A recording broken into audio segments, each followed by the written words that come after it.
And I will go ahead and start the September 19th, 2024 Historic Resources Commission meeting. This is the first meeting of this commission, and the first order of business is the election of chair and vice chair. And so I would ask the commissioners to submit nominations to the floor for chair first. I would like to nominate Joy as chair. Second.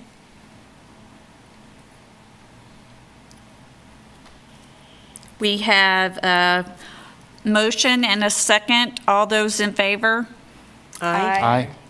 Opposed? That carries unanimously 6-0.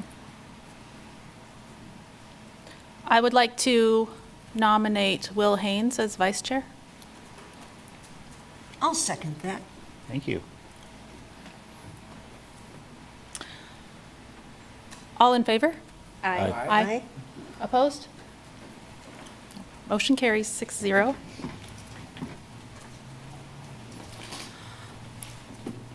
So then the meeting is normal, I suppose, now, kind of? Yes. So this is the first meeting of the new HRC, and we have, I don't know if y'all are aware, but we have new commissioners tonight and some returning commissioners, so we thought it might be nice to do a little introduction, not anything besides just your name, and so I know your last name, so I can refer to you as Commissioner, whatever. So, you want to start? I'm Commissioner Jean Klein, Lawrence historian. I'm Will Haynes from the Watkins Museum of History. Brenna Buchanan Young, architectural historian. Joy Coleman, trainer. Phil Cunningham, KU. And David Dearborn, Anthropology and Fine Arts. Thank you very much. Would you like to be Commissioner Young or Buchanan Young? Just Buchanan's fine. Okay, thank you. All right. Do we still have preliminary meeting information to go over? Okay, can we do that now? Ellie Mullins, planner. With me is Lynn Braddock-Zollner, the Historic Resources Administrator, and Avery Kerner, planner 2. We will work alongside the chair to facilitate the meeting proceedings. Before we begin, I have just a few reminders to share. Tonight's meeting is being recorded and broadcast on the city's YouTube channel and cable channel 25. For those who are attending the meeting virtually, please remember to mute yourself when you are not actively speaking to help minimize distractions. When the chair calls for public comment on an item, anyone attending in person may approach the podium to speak. If you are attending the meeting virtually and would like to provide public comment on an item, please use the raise hand feature to be called upon. We also ask that everyone state their name before they speak to ensure that everyone is able to follow along. Now I'll turn the meeting back over to the chair. Thank you, Ellie.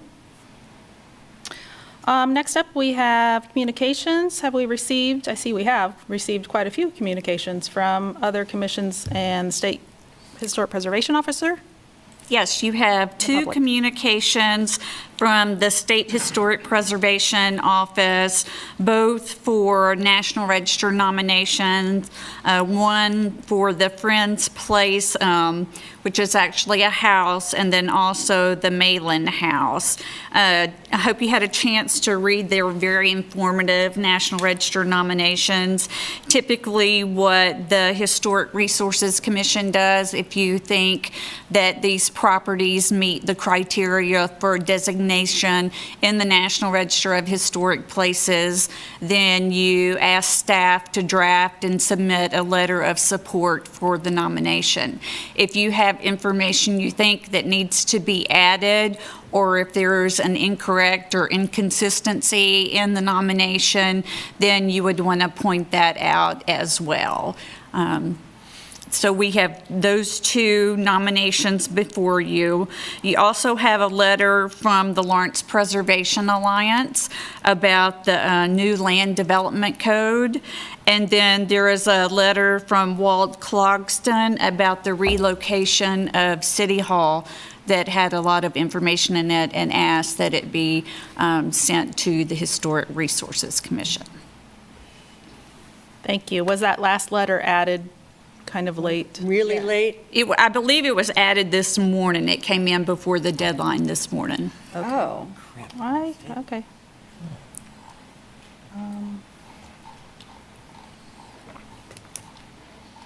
All right, I didn't see that. I thought I downloaded it. Yeah, I didn't see I didn't that either. either. I didn't either. I need to read it quickly. You want to read it? Well, is this a good time to move approval of the 2 National Register nominations, applications for nominations? I believe we are to ask staff to draft and submit a letter of recommendation for the 2. Unless we have additional information to add. Does anyone have any additional information? For the 2 that were submitted by the State Historical Society, or, yeah, the commission. One thing that I would like to clarify on the application for the Malin House is Section 10, page 17 on the geographic data. They are submitting an application for the house and the garage, but they provide the GPS coordinates for only the house. So clarification on both structures or the lot would help with that application.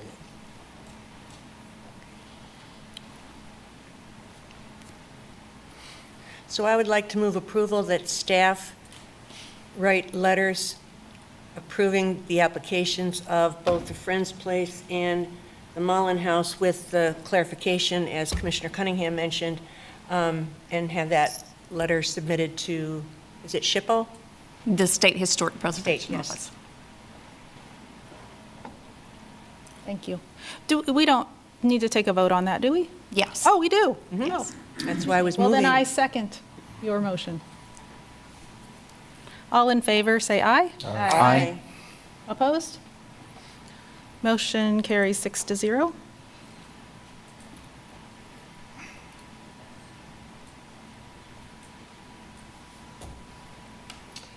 In regard to the LPA letter, do you need, if it's appropriate, I would like to move that that the Historic Resources Commission take the 3 steps as outlined by the Lawrence Preservation Alliance. Or wait for Mr. Brown to speak. Would you accept comment, too? Should we do that now? Yeah. Yeah, let's do that now, please. comment, discussion, then motion. If I can just give a little background, and then we'd like to amend our second request slightly, which I think will make things a little easier for everybody. The Land Development Code rewrite's been going on for, I think, close to 2 years, LDC, and it follows Plan 2020 in trying to write the code that will increase density within our city limits and a variety of housing types for different folks, instead of continually sprawling out into the county to achieve our housing needs. So there's that's really the basis of what they're trying to achieve in the code. The consultant is really good, very knowledgeable, probably could be a Historic Resources Commissioner herself, the person who is headlining this work. And it's a form-based code, so as LPA is followed along, it's apparent that the directions that people doing infill projects or redevelopment projects in particular neighborhoods will have different directions based on that neighborhood. And so you wouldn't be able to go into any particular neighborhood, be it historic or not, and put in a structure that would be just wildly different or more massive or 2 stories taller. If you're in an alley-based neighborhood, your car is going to access your property from the alley. You're not going to be able to put in a driveway. Actually, a lot of that part of the code reads like preservation code, and we were really comfortable with it. But in the spring, University Place started doing a what if in terms of the redevelopment aspect of this code. Code might be incentivizing so much to the point where existing houses in neighborhoods could be lost on a fairly large scale. For instance, a whole house rental, you can occupy 3 unrelated people right now. The new code would allow 5 unrelated. There was talk of eliminating minimum parking requirements. That's now up to 1 parking space per dwelling unit. So that's a dwelling unit of up to 5 people with 1 provided parking space. And this is by right. So University Place was thinking, well, how many old houses do we have in our neighborhood that are whole house rentals, a lot of them to students, with 3 people, say they need a new roof or a paint job or a new HVAC? It'd be kind of tempting to say, let's just tear that house down and put in a duplex, 5 to a side. You're renting to 10 people instead of 3. You need to provide 2 parking spaces. Would that incentivize the destruction of neighborhoods to the point where you really would you lose the cultural identity that the neighborhood currently has? And that could be happening in neighborhoods, and I think it will happen all over town. But of course, our concern is areas that have historic properties in them. University Place has, 5 or 6 single properties on the historic registers. So there's a real concern there, and we noticed as spring turned into summer, there's so many things that the steering committee and planning commission is trying to work on. This question wasn't getting answered. We appeared at the planning commission about 3 weeks ago and just simply asked the question again that LPA wanted to know the answer. There's got to be an answer as to the checks and balances that would prevent a worst case scenario from happening. But we still haven't heard an answer. And, they're knee deep in parking issues, and they're still working on the occupancy requirements. We're not being ignored. We're just kind of being lost in the mass of things they're trying to achieve. And the Planning Commission is supposed to try to get their work done by late September, and October 15th, the City Commission intends to do a work session. That's 2 days before your next meeting. And then in November, unless this whole schedule is pushed back, the City Commission intends to vote and possibly adopt the Land Development Code. So we're thinking the HRC hasn't participated in this at all. They haven't been asked. I think it's time for HRC to ask. And so that's the first part of our letter is just for the HRC to construct a letter that lets the City Commission and the City Manager know that you intend to provide public comment. You intend to provide comment on this issue. I'm going to skip to the third step before I do step 2, because that's the one we want to amend. And the third step, and really it's fortuitous, the city, with your blessing, has actually gotten a grant, federal grant monies from the State Preservation Office to do a survey of University Place neighborhood. That's going to be happening this year. So we posed the question, and we talked about it to a city commissioner that we talked with individually. The survey team could be out surveying University Place, and they might go, wait a minute, that house here, we were surveying it yesterday, now it's gone. And the city is involved in both ends of that. So it would make sense for a neighborhood that's undergoing a survey that's already been initiated to have a moratorium placed on it until the survey results are complete. And there's one other survey going on, and that's the NAACP Founders Houses survey that LPA got a grant for and actually ponied up the match money for that. So there would be 2 survey areas that we would suggest you say to the City Commission, let's put a moratorium on any demolition proposals for those properties until the surveys are at least completed. And then going back to step 2, we think, we're not going to change. The code's going to pass and we're going to be more dense. That's all there is to it. And there's good stuff to that. There definitely is. We're just worried about going too far the other way in terms of what would happen with potentially historic structures. So it's not like changing something, but are there mitigating things, something that could create a sense of balance that might not be there now? And I think if HRC can approve naming a couple of commissioners, and architect or planning experience would help. It's a 500-page code. It's whoa. I'm not going to stand up here and say I understand every page of that code, but I've been looking at it for close to 2 years. Another reason for having 2 or perhaps 3 is that to meet with, and Lynn Zollner, the staff person, and meet with Elizabeth Garvin, the consultant from Clarion. If it wasn't the full commission, and I don't think you need the full commission, probably the smaller the group and the more knowledgeable the group, the better, to cut to the chase, like in a Zoom meeting.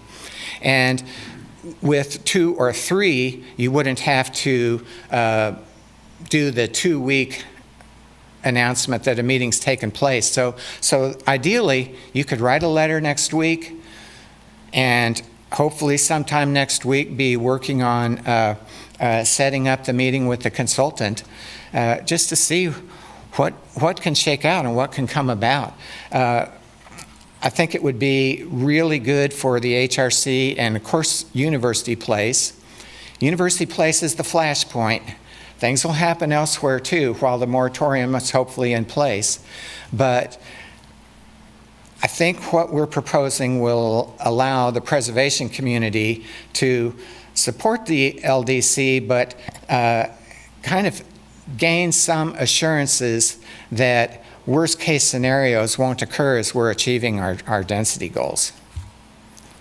I'll stand for any questions if you have them. Thank you.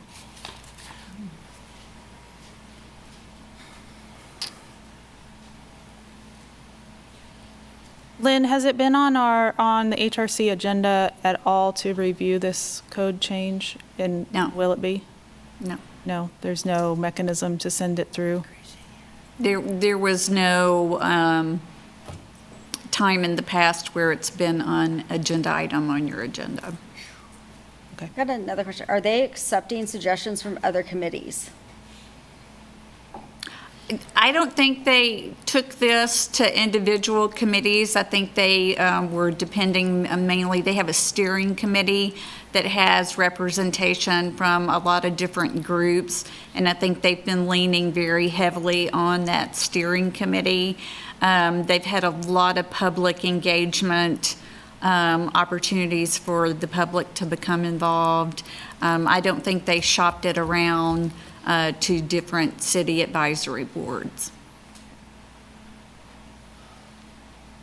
Okay, they're relying on the steering committee and the process to reveal any contradictions with other advisory boards. It seems like a moving target now that we've revised all the advisory boards and commissions. Yeah. So I think we need to take your motion back. Right. Is it appropriate, should there be 3 motions for each step, or can we do all 3 in one motion? I think we can do one. I mean, it seems to me that we're writing a letter, so we're making a motion to ask staff to help us write a letter. Right. That, Do you want to make the motion? sure. Real quick, I think the moratorium is going to be a hard thing to get passed. I think we're also leaving out some of the other inconsistencies that have been brought up by the general public, like around Albemarle Country Club. So doing this kind of blanket zoning, there's donut holes that need to be addressed that have not, I mean, public has tried to bring them to the forefront, but I don't know that the commission's been listening, because I haven't seen the changes be made or reflected in the development code and the proposed changes. So I do agree that with LPA urging us to say something as a commission and not just as individuals. I just don't know that a moratorium would be, I just feel like they would not appreciate that much of a step. They would not appreciate that recommendation. As much as I'd be behind it, I just don't see it being perceived well. And I think overall that would not vote in our favor when trying to get across to them that we do need to find a balance and have an HRC voice in the development code.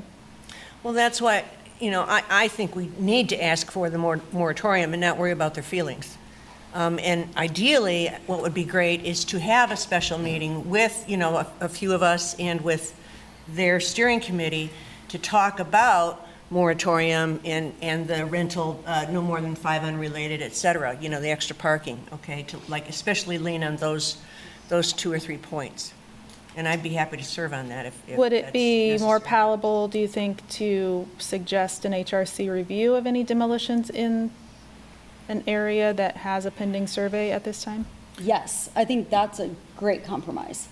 Can I ask, Which compromise? I'm sorry. Go ahead. can I ask a question to the gentleman who? Or even 50 years later. Or sorry. Oh, no, I'm just, I just have a question for the gentleman who made a comment. The survey that is being undertaken with a state grant, do you have a timeline on how long that survey is going to take to be done? That would be a good question for Lynn, but while I'm up here, I will say we visited with one of the city commissioners, and they were very receptive to the idea that University Place will need a moratorium. And we agree that if we were saying a moratorium all over the city, we're not going anywhere with that. But we think a moratorium in University Place is winnable. I would argue we should look at things, anything 50 years and older. That's Absolutely. potentially historic, not just focus on University Place, because I think Right.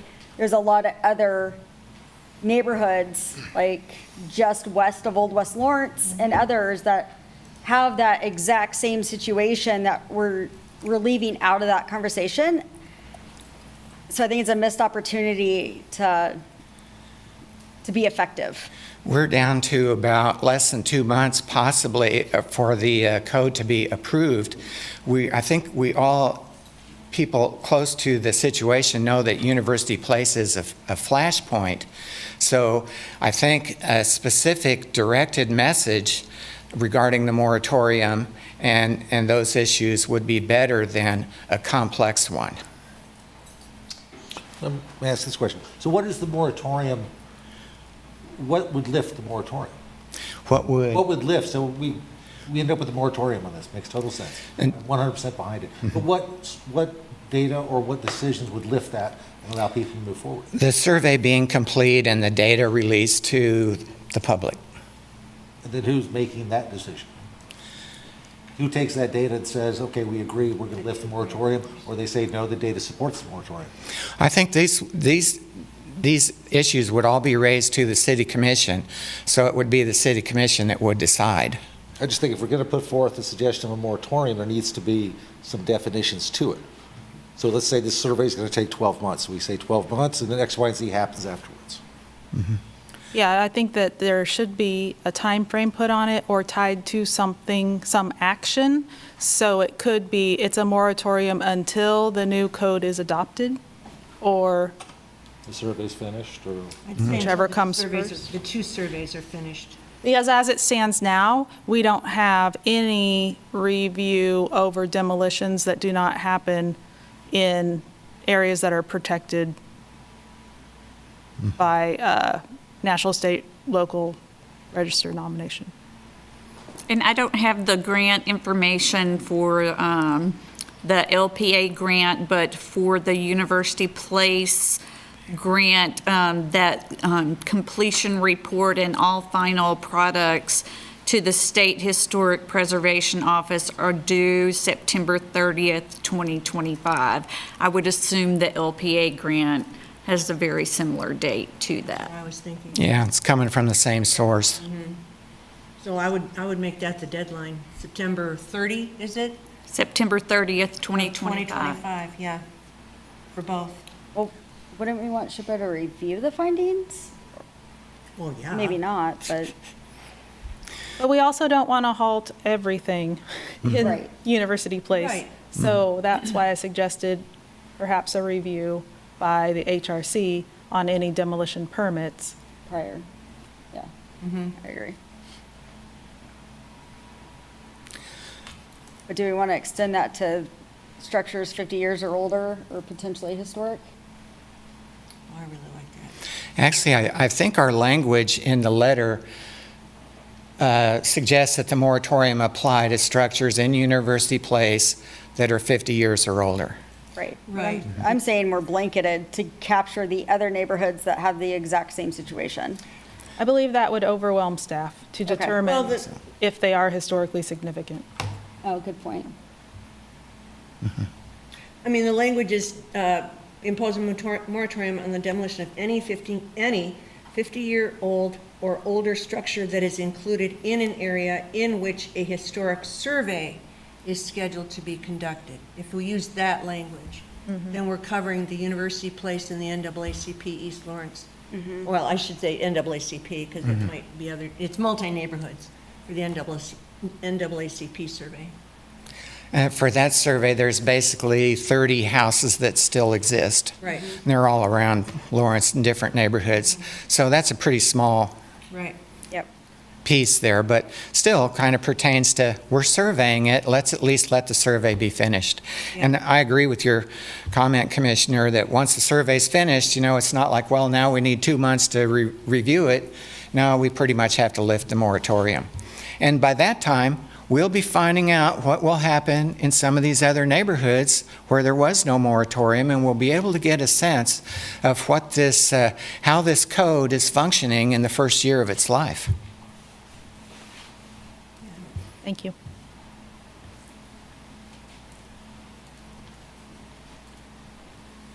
Okay, I would like to make a motion to ask staff to draft and send a letter to the city commission to allow the HRC to accept input or to give input to the city commission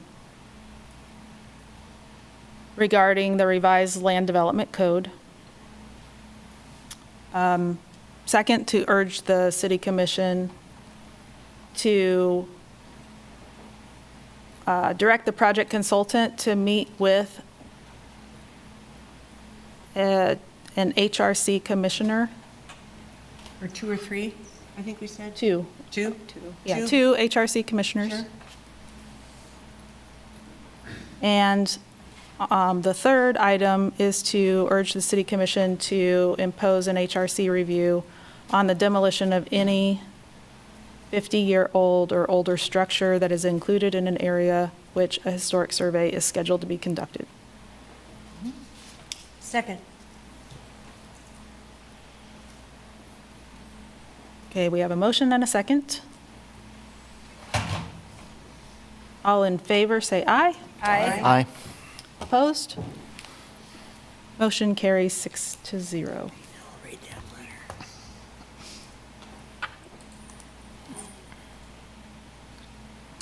Then for your letter from Mr. Clogston, it looks like he is asking, he provided a great deal of information about this building, the City Hall building, and he did have some questions in that email about whether or not the property would be eligible for listing, and staff can respond to those questions for the Historic Resources Commission if you would like to direct staff to do that.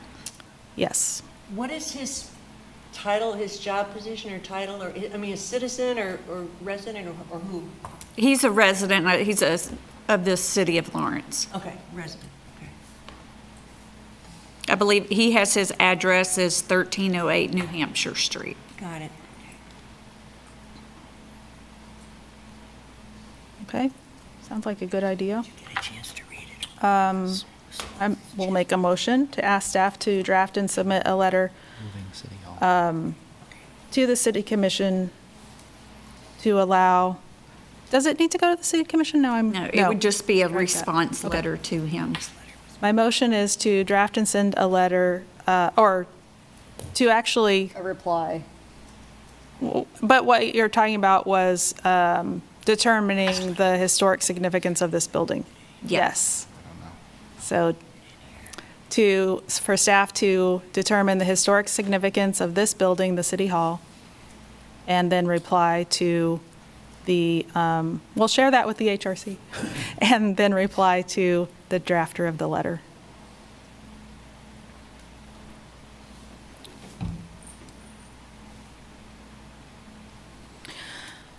All right, moving on to number 2 in item B, communications, disclosure of ex parte communications. Has any commissioner had any discussions about items on the agenda? Not on the agenda, but I have an ex parte, Okay, right? go for it.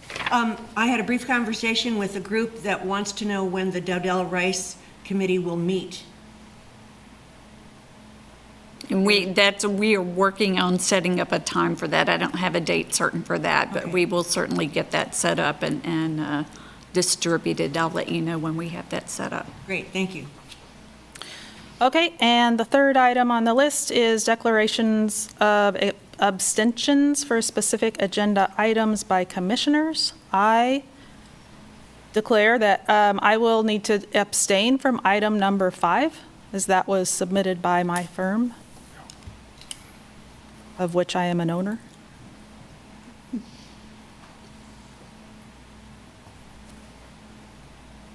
And I suppose I did have communications about it, so I declare that as well, disclose that as well. All right, number 4, committee reports. Do we have any committee reports? We do, and I'll let Will go first with the brick streets and sidewalks if he wants to, and I can help fill in with that. And then we've actually had 2 meetings for the Historic Marker Committee. One is for your public hearing item number 1 this evening, so I won't go into that one at this time. The other was a working meeting with coming up with a rubric for both the information to be included in historic markers, and now we're working on some of the physical characteristics of the markers, things like how long the warranty would be, those types of issues. So we're working on both of those things and doing a little bit more research about what options are available. And there are committee assignments, and we will be having the new Human Relations Commission will be selecting a new member to take part in that committee work as well. So that will be added. Hopefully they'll be at our next meeting too.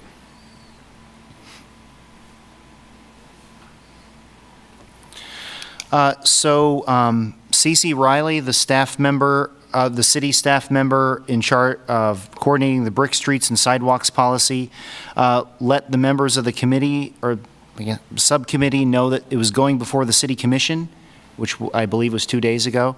I could not find a record of how that went, but I've heard that they recommended changes to the map.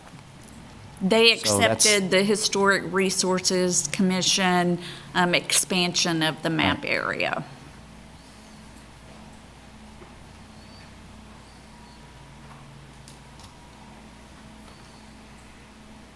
And we also had an ARC meeting, didn't we? Since the last commission meeting? Oh, I'm present. Yeah, for 1010 New Hampshire.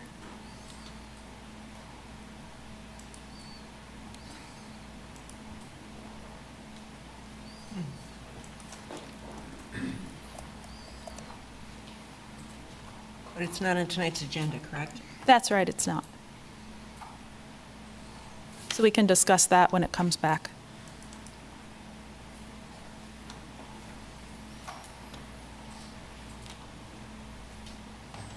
That is correct. We did have a meeting on August 26th to look at some new drawings for the New Hampshire street lofts and the 1000 block of New Hampshire on the east side. And we're able to look at those, and if you recall, this was before you at your meeting last month, and the determination was if the ARC approved the drawings that were submitted at the ARC meeting, they would not have to come back to the HRC. So that project has been approved, and we will get those approved drawings put online so everybody has access to those. So would those come back as administrative approval? No, it was an ARC approval, so they won't Okay. come back to the, but we'll make sure we get them to you so Okay. you can see them. Perfect. Yes.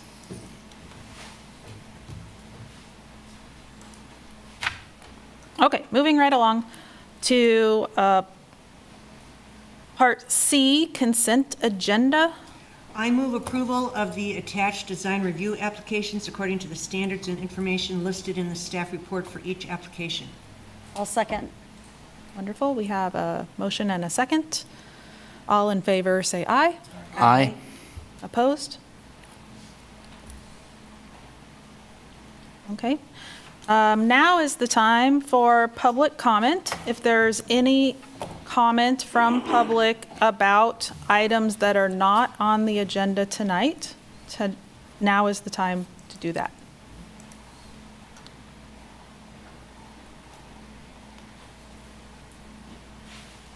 Okay, we see none.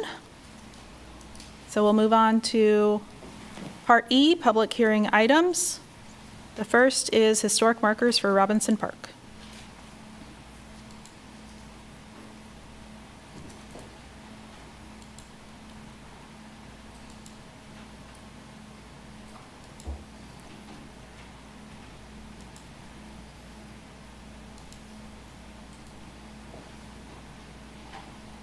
Good evening, Commissioners. Lynn Braddock-Zollner, Historic Resources Administrator for the city. This is a very exciting project that I wish I could take a lot of credit for, but there are other people who've done a lot of hard work on this, so I'm going to let them talk to you a little bit more about the Mellon Foundation grant and how long they've been working. It's been several years. I know most of you have kept up with the relocation of the Sacred Red Rock and that used to be in Robinson Park. As part of that grant to move that rock was signage to, so that it wasn't forgotten that the rock was there and it was part of the history and what the rock was for and how it got there. And as the group was looking at that, they also recognized that there were no historic markers that kind of explained where the land came from, and so they wanted to incorporate that as well. And I'll let them get into a little bit of that. Just to show you briefly, for those of you who have never braved the traffic, Robinson Park is here, where you see in the center of the screen, and these are the bridge access over the Kansas River, and this is 6th Street. And the star is in a similar location to where the markers are being proposed. Excellent graphics on this. This went to the marker committee a couple of times. Fantastic information, really good layout. Everybody on the marker committee was very pleased with how these turned out. The first one, as I mentioned, was the indigenous lands, to get a little bit of that history and information out there. And then the second one was about the sacred red rock, and it includes the information about the moving of the rock, where the rock is located now.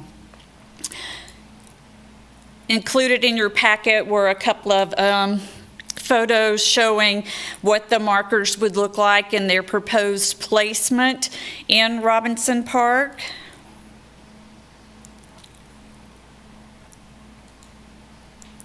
And the marker committee is recommending that you recommend to the city commission that they approve the historic markers as submitted by the marker committee. The way historic markers work right now for the city is when we get requests, they go to the Historic Resources Commission Historic Marker Committee, who makes a recommendation to the Historic Resources Commission, and then it's actually the Historic Resources Commission that makes the recommendation to the city commission, who is the final authority to place markers in the city of Lawrence.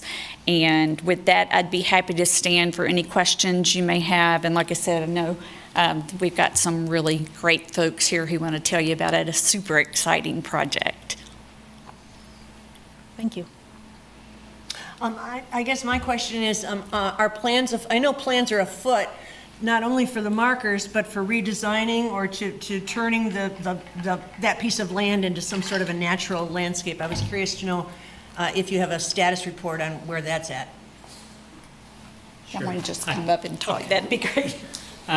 Jay Johnson, KU professor and of geography, and I'm the lead on the Mellon Foundation grant. So we are actually having an open house at the Carnegie Building, or is it Carnegie, on September 26th, beginning at 5 p.m., presentation at 5:30. So we've been talking to the public for 5 years now about Robinson Park, the eventual relocation and return of Njuje Wahobe. And so we're going to bring together what we've heard from the community over the last 5 years and really try to refine some of those things. And we plan on giving a separate report to the City Commission later in the year. Perhaps a new name, talk about the possibility of installation at the park in the future, and uses. And one of the other things that's come up repeatedly, and Lynn brought up herself, is accessibility.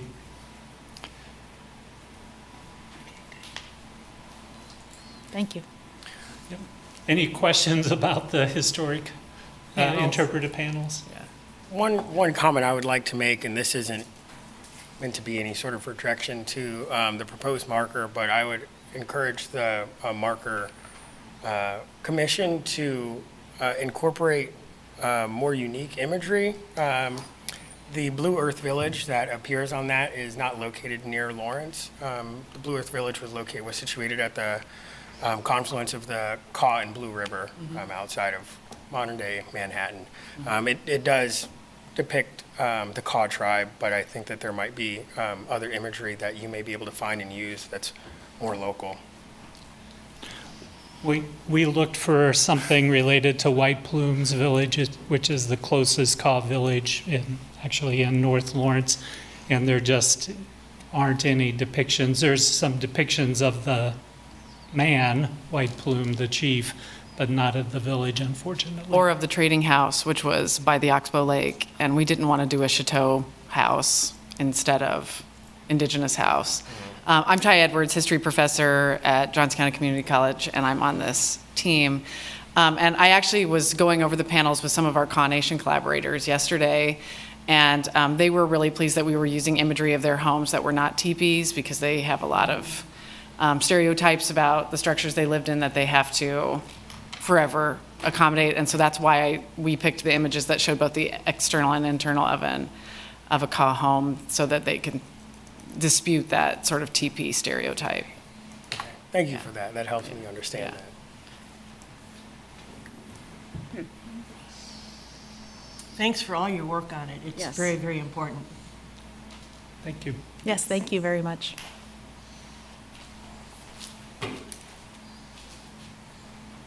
Yes, I do have one question. So there is an image of the trading post at the Oxbow Lake.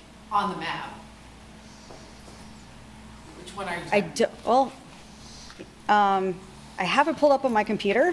Is it on the slides here? Not, Lynn? No. Oh, you mean, it's that one. yeah. Is that the one that you guys are referring to that's on the map? Am I allowed to walk over here? Yeah. Sorry. You may approach. Yeah, but do you see how, like, these are traders' houses? Right. So that's a trader's Okay, house. I just want to Yeah. make sure. And so that's why that was unaware. Okay, I just wanted to make sure.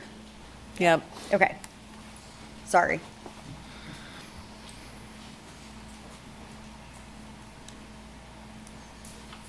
Okay, I've lost my place. Does anyone want to make a motion?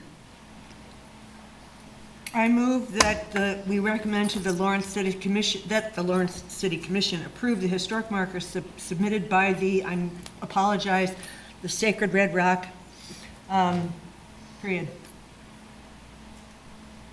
I second that motion. All in favor, say aye. Aye. Opposed? Motion passes 6-0. Okay, thank you very much for your work.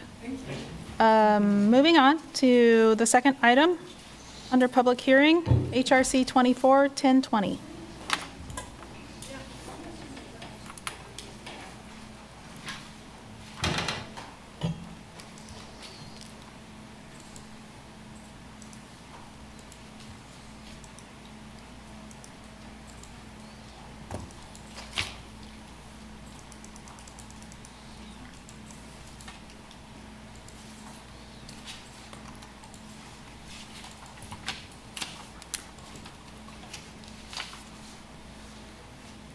Okay. Thank you, and good evening, Commissioners. For those of you who are new to the Commission tonight, my name is Avery Kerner, and I'm a planner with the Planning Office. And the next item before you this evening is for a residential building addition located at 1220 Pennsylvania Street. The proposed project is in the context area of the John and Mina Madsen House located at 1208 Delaware Street. And this project requires a review for a certificate of approval. Standard 5 in Chapter 22, Section 507, and the design criteria in Section 22-508 apply to the proposed project. This map shows the location of the proposed project within the context area of the listed property. The subject property, outlined in light blue here, is to the southwest of and just one street over from the listed property. This photo shows the front west elevation of the existing structure at 1220 Pennsylvania Street. The structure is a two-story National Folk home, style home with a gable front. The applicant requests to construct a new two-story addition on the north side elevation of the structure. This is the proposed site plan showing the area of the addition, outlined and highlighted in red. The addition would project 5 feet into the north side yard and would span just under 50% of the north wall of the original structure. The second floor of the addition would have a larger footprint than the first floor and would cantilever 2.5 feet over the rear east wall of the first floor of the addition, which is illustrated here in this lighter shaded area. The front west wall of the addition would be set back 6 feet from the front wall plane of the original structure, and set back an overall 14 feet from the front building line of the porch. This photo shows a view from the, This photo shows a view from the front of the property looking towards the north elevation of the structure where the proposed addition would be placed. This photo shows another view of the north elevation of the existing structure looking from the side property line further back. The area that's outlined and shaded in red is staff's approximation of where the proposed addition would be placed.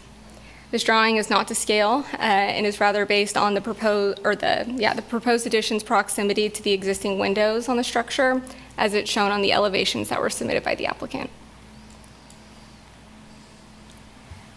This is the proposed front west elevation with the new addition highlighted in red. The addition would have a north-facing shed roof covered with standing seam metal. You can see on the elevation drawings that 2 different siding materials are proposed for the first and second floor of the addition. Hardy plank horizontal lap siding and hardy trim would be used on the exterior of the second floor, while the first floor would have an acrylic stucco finish. And then Anderson 100 series casement windows are shown on the first and second floors of the addition on both the front and north side elevations. This is the proposed north elevation, which shows the setback of the addition from the front building line of the structure, and then also how the second floor addition would overhang at the rear, overhang over the rear of the first floor addition. Then this would be the rear east elevation. And then the south side elevation would be unaltered with the proposed addition. So the proposed materials and design of the addition do not fully meet the standards and design criteria for review. The primary concern for staff is that the proposed placement of the addition does not meet the design criteria for setbacks, since it would only be set back 14 feet from the front building line of the original structure. The addition should be set back at least 20 feet from the front wall plane to meet the design criteria in Chapter 22 and to reduce the addition's visual impact on the primary facade and architectural style of the original structure. Some of the proposed materials for this project are also not typical for the architectural style of the structure. The proposed exterior materials include standing seam metal for the roof, Fibrex windows, and stucco siding on the first floor of the addition. Metal roof coverings are not typical, but may be necessary in this case to ensure proper runoff due to the proposed pitch of the addition's roof. And then for the windows, Fibrex is not a historic window material in the context area. Staff typically recommends that new windows be wood, aluminum clad wood, or new wood composite. However, the HRC has approved the use of Fibrex material windows on similar projects in context areas in the past. Stucco is also not a material typically found on structures of this architectural style, and staff is of the opinion that the horizontal lap siding would be a more appropriate siding material for the first floor of the addition, and that it could help to mitigate the visual impact of the addition on the overall structure. Staff's finding is that the proposed project does not meet the design criteria for setbacks of a new addition and recommends denial of the project. And with that, I'd be happy to stand for any questions. Thank you, Avery. Any questions for Avery before we move on to hearing from the applicant? No? Okay. Thank you. Is the applicant present?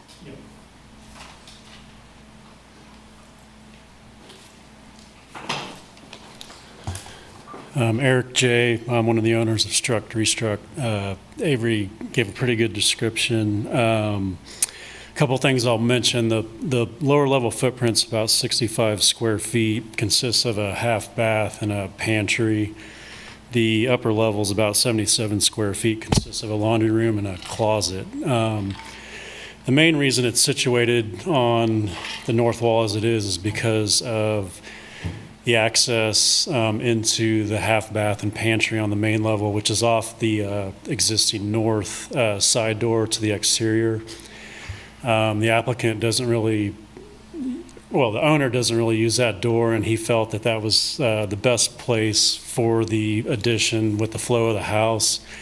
We looked at putting it on the back of the house, but he's concerned about it taking up too much of his yard between the rear facade of his house and his accessory structure, and also his parking.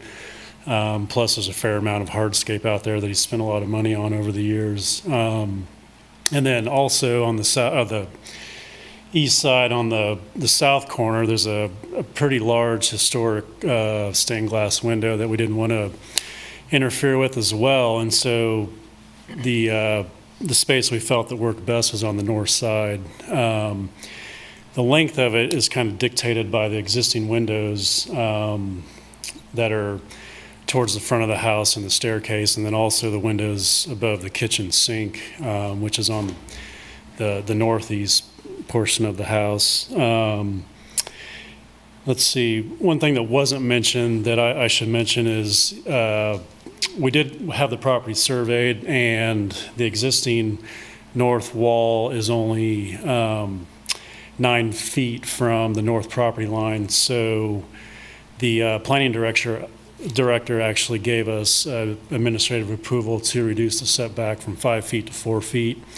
And so it projects into the standard 5-foot setback, 1 foot. Other than that, I think Avery pretty much covered everything else. So with that, the time is yours. I have a question for you. What is driving the second floor print, and why not align that with the first? So upstairs, it's a pretty typical L-shaped stair. You come up to a narrow hallway with a, typical kind of 3-bedroom layout. The opening that is into that new closet and laundry area is just on the other side of that hallway wall, which divides the hallway and the bedroom. And so we felt like we didn't want to remove most of that wall, so we created, and also because we wouldn't be able to access the upper level from the landing of the stair because we wouldn't have adequate head height on the lower level. And so we decided to create the opening just on the east side of that bedroom wall that divides the hallway and the bedroom. And I don't remember the width of that, but we kind of minimized that so we weren't pushing that upper east wall much further than we had to create an accessible opening. All the bedrooms are upstairs, and that's why we're trying to get the laundry up there. Currently, it's in the basement.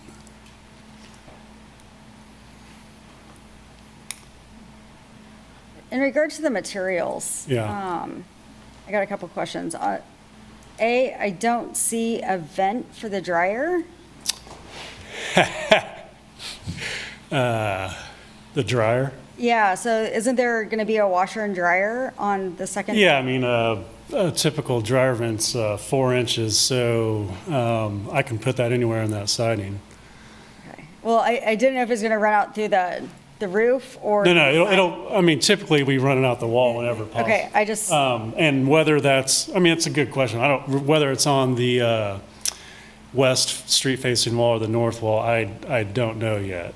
Okay, I just didn't want to see, Yeah, pipe sticking out of the top kind of thing. it wouldn't go out the roof. Okay.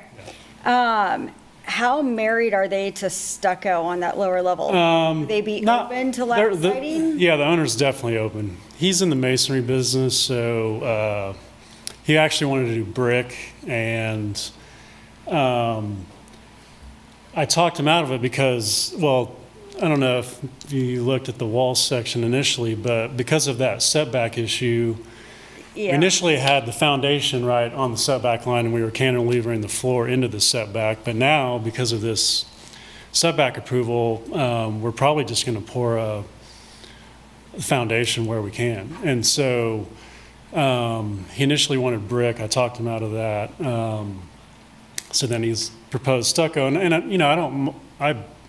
I kind of like the different materials because I think it breaks up the mass of the addition, but we're not married to it. It's much more typical when these additions happen, especially in their context, that it is a single material on upper and lower floors, and it is within the context of the district. Lap siding would be much more appropriate. Yeah, I mean, if it was lap, I think I'd still have the belly board to break it up, because I'd probably change colors potentially, or I think. And I don't like the detail of the lap siding necessarily just ending at a cantilevered floor. I mean, I think there may need to be something else. Yeah, I think on the overhanging part.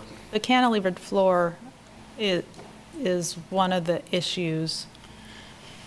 Well, that belly board tracks around there. It creates a defining starting and stopping point for a soffit material underneath there.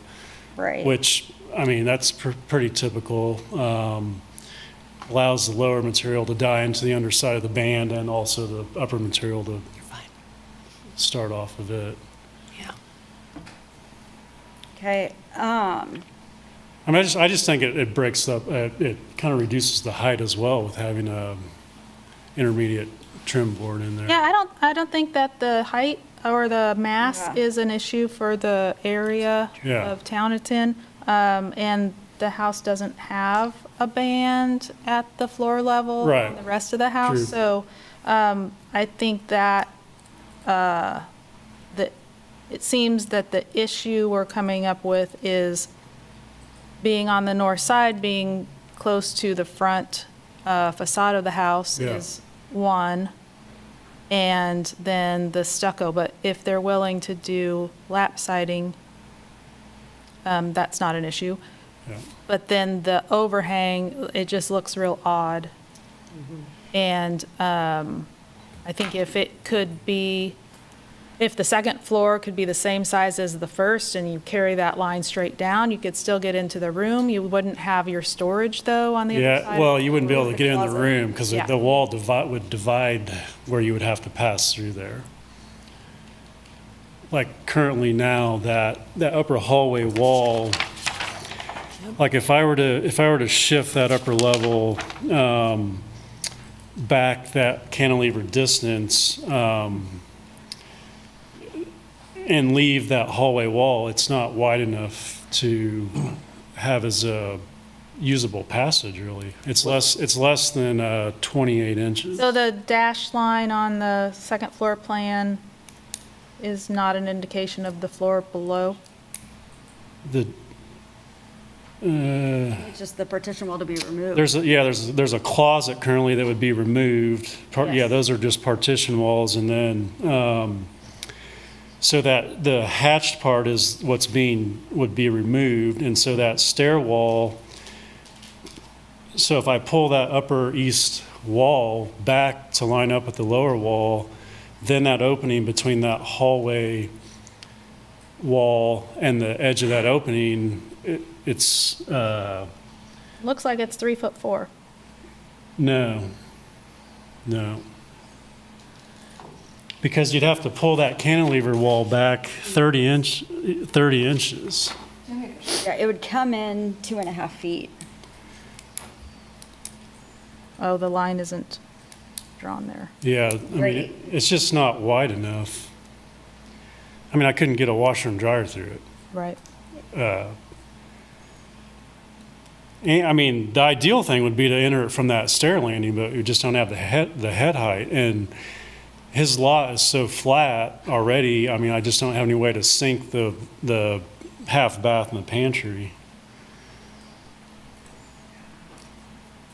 I think I've got more issue with the metal roof and the stucco than I do. I mean, the cantilever's on the back of the house. I don't see it being that visible from the front. It's not great, but I understand why.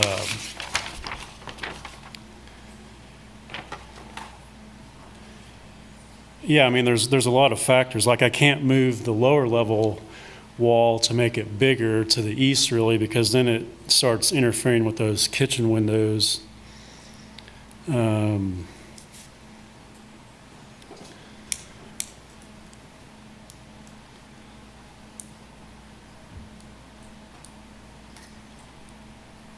What's wrong, what's the problem with the shed roof?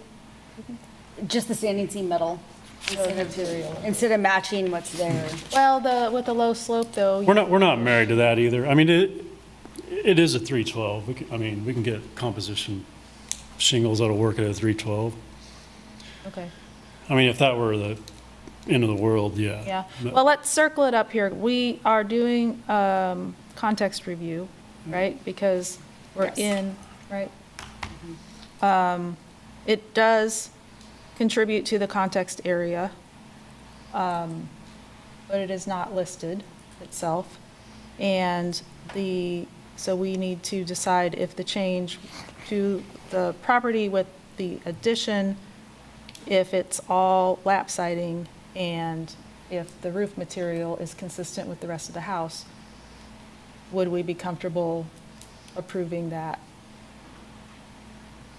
addition with those changes? I think is the question in my mind. I would agree with that. I would be in favor of that. And the whole design is incredibly awkward. And it just kind of is what it is, I get that part. Yeah. But if the materials matched and in effect try to make it go away or blend in better, seems like you're almost trying to make it stand out more. If you make it blend in better, Right. Yeah. that'd be critical. No, I get it, yeah. And he's open, he's not set on, I don't know, I already talked to Lynn about this. I mean, he's not set on the stucco or the metal roof. But if he had his way and could do it, he'd be happy, but he's not gonna be upset if he can't. I just wanted to make a point for the public record that this property was owned by an African-American family known as William and Eliza Lyman, Lyman, shortly after the Civil War, 1865, all the way through around 1920.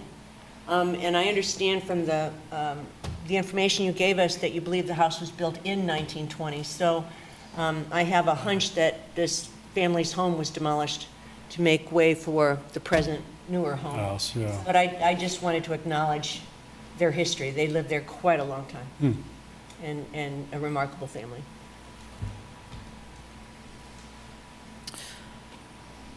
So, do you think we would have an agreement with changing to lap siding instead of the stucco Yeah, all the way down?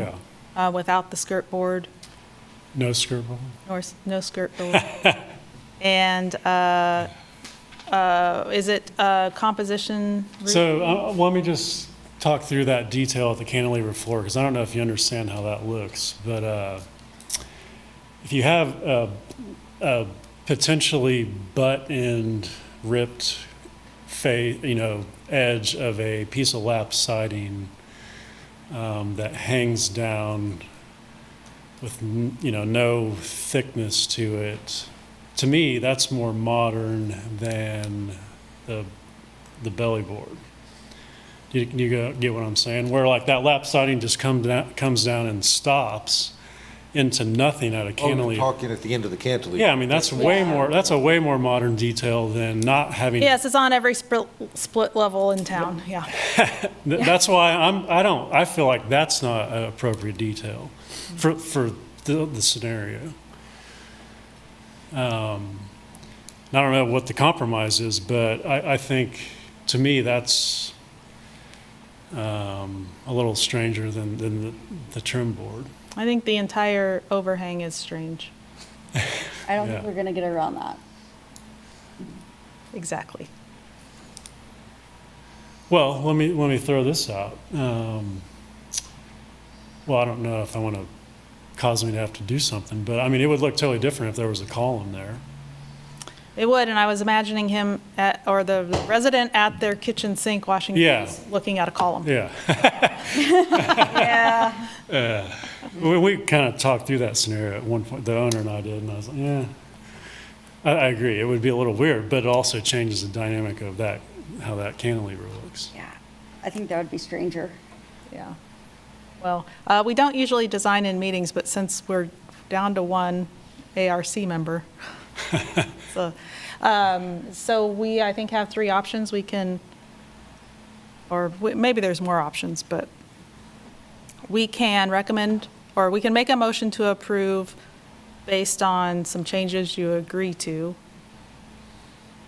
We can send it to ARC to talk about those with your client if you choose. Or take staff recommendation to deny. Right, exactly, that was the third. Well, I'm in favor of, if we can make those changes and not send it to ARC, we kind of took care of that, making a motion to approve with the agreed upon changes of lap siding throughout, making the roof material consistent with the existing roof material, And no stucco. That's what full ups. Sorry, I'm just trying to clarify Yeah. what we're voting on in terms of the changes. So if we can approve the, You want to make a motion? She's doing that. yeah, I thought I was. Okay. Okay. That the project does meet the standards of review in Chapter 22, Section 22507, and Chapter 22, 22505, and issue the certificate of approval for the proposed project with the changes in materials. Can I ask a question real quick? Was that, did that change in material include no skirt board? Oh, yeah. I don't think that matters to me, do you? I could go either way. I think, I think if you understand think that's the right demand. thing to do, I would not. I feel like it is. I mean, even though the house doesn't have one, I mean, it tracks with other datums around like the head height of the windows and What is Yeah, staff's porch. opinion on skirt boards separating a cantilever? I'd have to look at it. Okay. I mean, Yeah. it's the devil's in the detail. It depends on how it's detailed out. If it's not like 14 inches, right? I mean, No, I think yeah, like, I think I have it drawn at like a 2x8. that seems in scale with the other Yeah. elements. Seems And it wouldn't similar project to the full thickness because you fascia could. board on the, So there's a motion on the floor with no second. oh, I, Second, oh, I'm sorry, you, go ahead. you can second. No, Commissioner you- Klein seconds. The architect should second. Okay. So there's a motion and a second, and now you can discuss if you want to discuss. Yes, do we want to discuss? Vote. All in favor, say aye. Aye. Opposed? Motion carries 6-0. Thank you very Thank much. you. Yep. thanks. Good luck.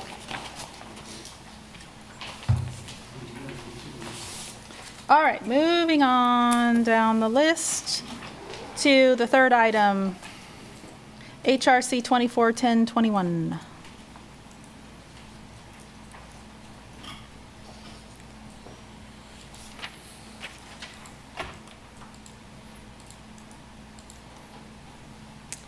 Okay, good evening again. The next item before you this evening is a request to construct an accessory carport structure at 746 Indiana Street. The subject property is in the Old West Lawrence Historic District, listed in the National Register of Historic Places, and the existing primary structure is identified as a contributing structure to the historic district. Standards 2, 9, and 10 of the Secretary of the Interior standards apply to the proposed project. This map shows the location of the subject property and the proposed project within the Old West Lawrence Historic District. The property is a corner lot in the southwest corner of the district, and it's outlined here in light blue. The green dots on the map indicate the structures that contribute to the historic district, while the red dots are structures that do not contribute. This is the proposed site plan showing the placement and area of the proposed carport structure highlighted in red. The carport would be constructed along the east property line abutting the alley. It would be set back 5 feet from the north side property line and 24 feet from the south exterior side lot line abutting 8th Street. The structure would be constructed parallel to the alley, and access would be from the south end of the structure. This is a photo looking at the rear of the property and alley from along 8th Street. And then where this car is parked here would be the approximate location of where the proposed carport would be constructed. And then as you can see, that because the property is on a corner lot, the placement of any accessory structure along the alley here will have a high visibility from the public right-of-way, and therefore a greater visual impact on the historic district. This is a cross-section drawing of the proposed carport looking towards the south elevation of the structure. The proposed carport would be modern in design with exposed angular steel columns and roof trusses and a west sloping shed roof with a corrugated metal roof covering. The columns of the structure would lean to the west, away from the alley and towards the property. The structure's steel columns would be anchored to 4 concrete pier footings, with the 2 east footings being right along the east property line and the 2 west footings sitting on top of an existing retaining wall. And then this is a rendering submitted by the applicant showing the proposed carport structure along the alley. The proposed project does not meet Standard 9 of the Secretary of the Interior Standards, which speaks to the compatible new construction. Carports are not a compatible or appropriate form for the district since there is no record of their existence within the historic district during the period of significance. And then the modern design of the structure and materials proposed are also not typical for the historic district. Staff's finding is that the proposed project does not meet the applicable standards for review and recommends denial of the project. And with that, I'd be happy to stand for any questions. Thank you. Any questions for staff before we hear from Can the you applicant? remind us when the structure was built? Was that in here? It should be, I would have to pull up my staff report. 1911, thank you. Okay.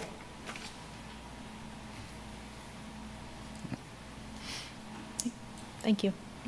Is the applicant present? Would you like to say anything? Yes, please.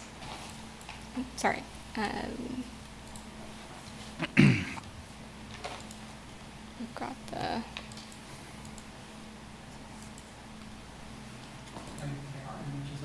Yeah. Oh, okay, I apologize. Here.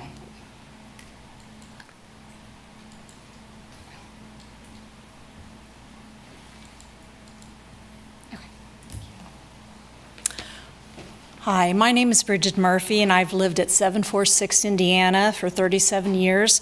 My husband, Jackson Clark, completely renovated our 115-year-old house. Jackson was an architect, served on HRC, and he passed away 5 months ago. For the first time in my 62 years of life, I would like to have a roof to park my car under. I'd like to build this structure to protect my 2011 Honda from the nuts, branches, and catkins from my 50-foot pecan tree, which my husband and I have protected for all these years.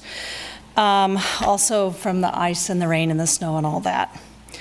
It would also be nice to use it as a social gathering space. I love living on the corner of 8th and Indiana in Old West Lawrence. My husband and I have been excellent stewards of our old house, and I strive to make my yard beautiful and welcoming as well. Having connections with my neighbors and all the people who walk by is very precious to me, especially in the last few months. From the deck, I enjoy views of my backyard, the handsome brick alley, my neighbor Jerry's lovely home and garden, and all the other houses nearby. I do not want or need a garage. Constructing a modest, affordable carport allows me to maintain the visual openness I have with my neighbors and the alley, and avoids the kind of fortress-like feeling you get in my neighborhood when people build very large, oversized garages and surround their property with high fences.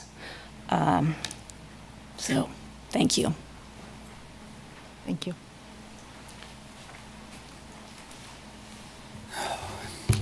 I don't typically read things. I typically, like I was talking in front of my students, I don't read things, but I want to say what I want to say, and I'm better off reading it. So I'm David Sain. I'm the owner of Sain Works, a fabrication shop. I also work with Rockhill and Associates. I also teach at the University of Kansas in the architecture department.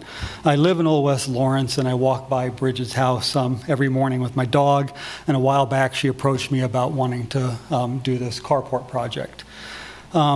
As can be seen in the, where'd they go? Can this image be, can they see it? Yes. Yeah, okay. Okay. As can be seen in the before and after photos from the view from 8th Street, it has a very negligible impact on the character of the alley, on their historic house, and on the historic district. It has intentionally been designed to be modest and as transparent as possible. We disagree with the description of it as a complex design, as it was stated in the report, staff report. It's a kind of poetic problem-solving form of structures where it's designed to do what it needs to do with the materials. It's designed to manage wind loads, get the snow off of it, and be as minimal as possible. And so the trussing and stuff is all done in response to that, as well as the roof materials. And I wanted to be able to assemble it easily without having to bring in heavy equipment. To try to do something that has less parts, has to be heavier steel members. I want to weld this up myself and be able to install it and keep the budget under control and all that. It's contemporary in design, I admit, with its materials, but it still blends in with the surroundings. It has little mass. The roof design minimizes the presence of its presence, and the color chosen merges with the brick house behind it, the beautiful brick house behind. It is not an extension of the house. The carport is entirely detached from the historic fabric, and it is bolted to minimal concrete footings. Other than the footings, there are no changes to the existing conditions. The existing pavement, retaining wall, stairs all stay as they are. If the future carport, in the future, if this carport can be easily disassembled and removed and the site returned to the present state, there would be no repairs required to any features that contribute to the historic structure. As Brigid has already said, she does not want or need a garage. If a carport can be installed while making minimal alterations to the historic character of the property and therefore the district, we do not believe she should be impelled to take on the costs and responsibilities of a garage for which she has no interest. She simply wants to cover her car with the side benefit of creating a pavilion for small gatherings with friends. She does not need storage. She does not seek the debatable security of a garage, and certainly does not seek the maintenance and upkeep associated with the garage. We are aware that approving this carport will set a precedent. We believe this design to be a good way to set that precedent. Modest, contemporary, and detached, and a quality design and construction. As noted in the staff report, carports are not appropriate or compatible in compatible form for the district. We believe it should not be reviewed as a typical architectural project being added to the neighborhood. We suggest it be seen more as a provisional addition, more in keeping with the tree houses, storage sheds, play sets, chicken coops, fences, gazebos that dot the neighborhood, as well as prosaic things like basketball goals, the cars in the neighborhood, traffic signs, solar panels, and waste receptacles we see every day. These things are insertions of modern life that are distinct from the historic fabric and might be removed or changed at any time. With these items that are not representative of the historic district, I believe it best that they are distinct from the historic fabric and do not clutter the timeline of the neighborhood. In my experience working in this state on many projects and in other states on nationally registered buildings, this view is not unfounded. To make these modern and provisional features appear appropriate to the timeline and contextual with historic materials and forms, as has already been stated, in the carport itself is not appropriate, is contradictory. To follow historic precedent unrelated to a carport is unnecessary. To follow historic precedent related to a carport that we say didn't exist confuses the timeline. Also, the desire to promote economic equity, as well as the ability to age in place, is it helpful to require property owners to build a garage if all they want is to protect their car from hail and sun and make life a little easier on a frosty and snowy morning? There are presently carports in Old West Lawrence. They predate or are outside the historic district, but they are evidence of the desire for this feature. If the proper precedent is set, which this carport can do, we can protect the historic district without creating undue hardship for those who cannot afford to build and maintain a garage. And the final part is a passion of mine, I admit, that I talk about in my classes and stuff, so I'll be done here in a moment. Finally, with the increasingly evident impact of climate change, the world is seeking to be more sustainable in building practices and to strive for carbon neutrality. Is it responsible to compel an owner to use resources that they do not want to use? Not just the simple quantity of materials required for a garage, but also the resources associated with the transportation, harvesting, and production of the said materials. There is also the resources used for all the vehicles, machinery, and tools required to do the excavation and construct a garage. There is also the continuing need for electricity and lighting, garage door openers, alarm systems, motion detectors, etc. Moreover, there are the resources used to maintain the garage. The architectural profession is increasingly focused on the idea of a circular economy. We not only consider the environmental costs associated with the building in its daily life, but the building of the structure, the costs associated with maintaining the structure, and at some point, and in most cases, the removing of the structure. This carport requires minimal resources to build, next to zero maintenance, and it can be removed in a day, and all the materials reused or recycled. Thank you, and Brigid and I will be happy to answer questions. Thank you. I'm trying to imagine how the carport protects the car from snow and ice and maybe rain. Rain's not a big issue, but the snow and the ice, you know, I'm trying to imagine it coming sideways, you know, and you'd have your windshield all iced up and so forth. I'm just curious about that. Well, yes, in certain conditions where you have like a blizzard or something, yeah, she's probably still going to have to do it. But most kind of typical snowstorms that are going to fall from above and all that, though, it's going to protect it from being completely covered in that. It's going to keep the ground around the car from being completely, you know, having a foot of snow around it, so you can get to the car to do any other cleaning up. For frost and things, you know, if you have any kind of cover over it, it takes care of frost. And then rain, obviously, she can still get wet if the rain's blowing 50 miles an hour, but in general, it's going to protect it. And then the way the roof is sloped is going to transfer all the water over into her yard down into the plants and stuff she has in her garden, rather than washing onto the storm sewers and all of that, so. I'm just trying to conceptualize the advantages of a carport over an enclosed garage, you know, for weather reasons. Yeah, but I have a carport that is actually in the oldest labor, but I don't want to talk about my carport in this. But it does very well. It just, you know, I bet 1 in 5 snowstorms or something, do we have to go out and maybe broom off some of the dust that's blown, but the full snow stays away from it. And you can get around the car. You don't have to be here in snow to clear your car. Okay. So it makes a big difference. A question about the future, are there any plans to enclose the carport? No, really. I mean, if I wanted to enclose the carport, I would just build a garage. Thank you. And enclosing the carport would block off my views. Yes. Yeah. And reduce the circulation, the air circulation, and the connection with the rest of the neighborhood. She made all those things quite clear when we first started talking about this. Thank you. Commissioner. A question that I have is, based on your comments that this, even though it is a carport, it's not really functioning as such, and that it's more along the lines of things you described as like a chicken coop or a tree house, and that the structure could be taken down and the parts could be recycled. Is it your intent that this is a temporary structure? It's just my intent that it could be, and that if someone, after she is no longer there, after she has moved on in some way or another, if the next person wants to put a garage up or something like that, you can take this out quite easily. And that's why I see it less as like we're looking to build an addition to a house or something, that we're creating this thing that isn't much different than a swing set.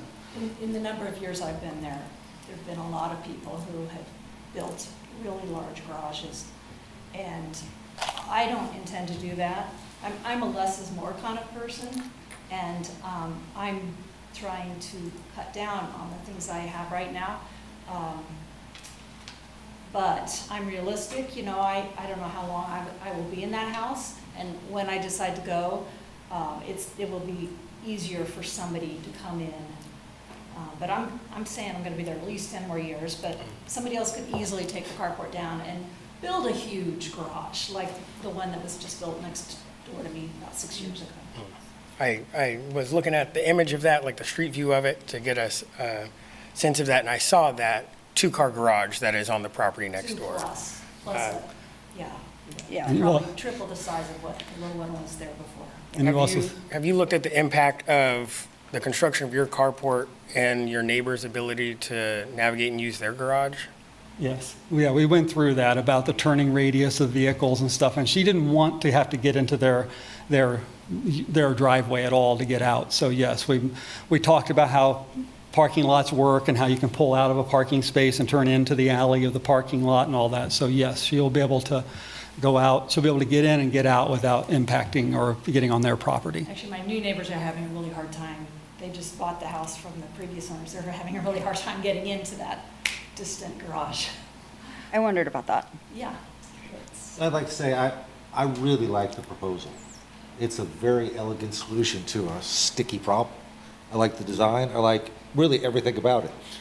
When we come back to, though, you mentioned precedent, and this is a good way to set a precedent. And I think I can agree with that. The question is, why do we need to be concerned about setting a precedent?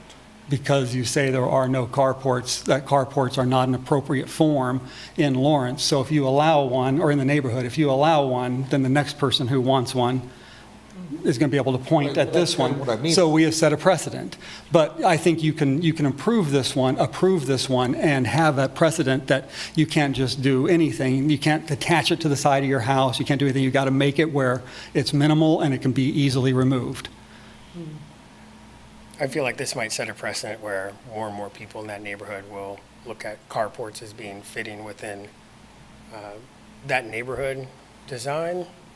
And it would be hard to really find like the nuances that would support the construction of this carport, but not allow the construction of a carport at another property in this neighborhood. I totally agree. So Chair Coleman, you would need to take public comment at this point. It is time for public comment. Is there any public comment?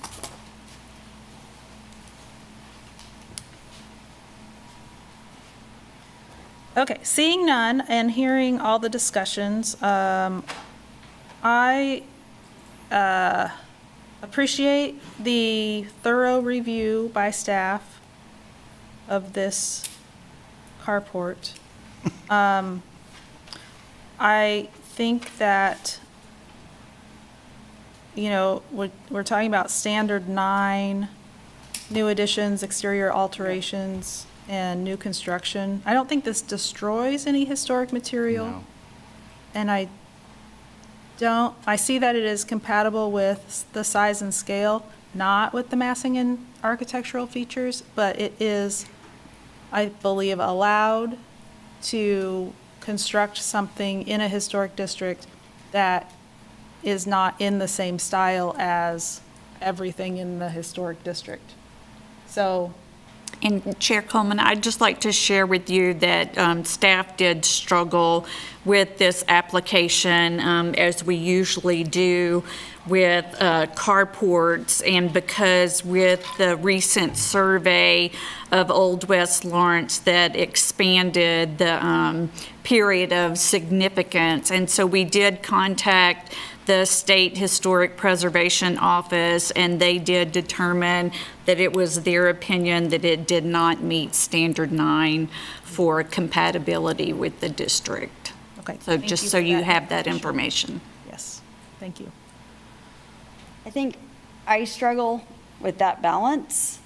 I definitely appreciate less is more and more of a poetic expression.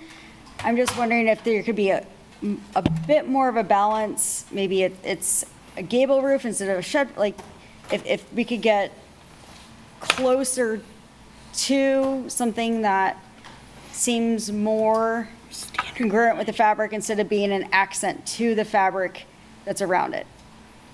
Does that make sense? I don't know how other people feel. You know, I think as is, I have a really hard time supporting it, even though I understand why and I want to support it. It's about does it or does it not meet the guidelines.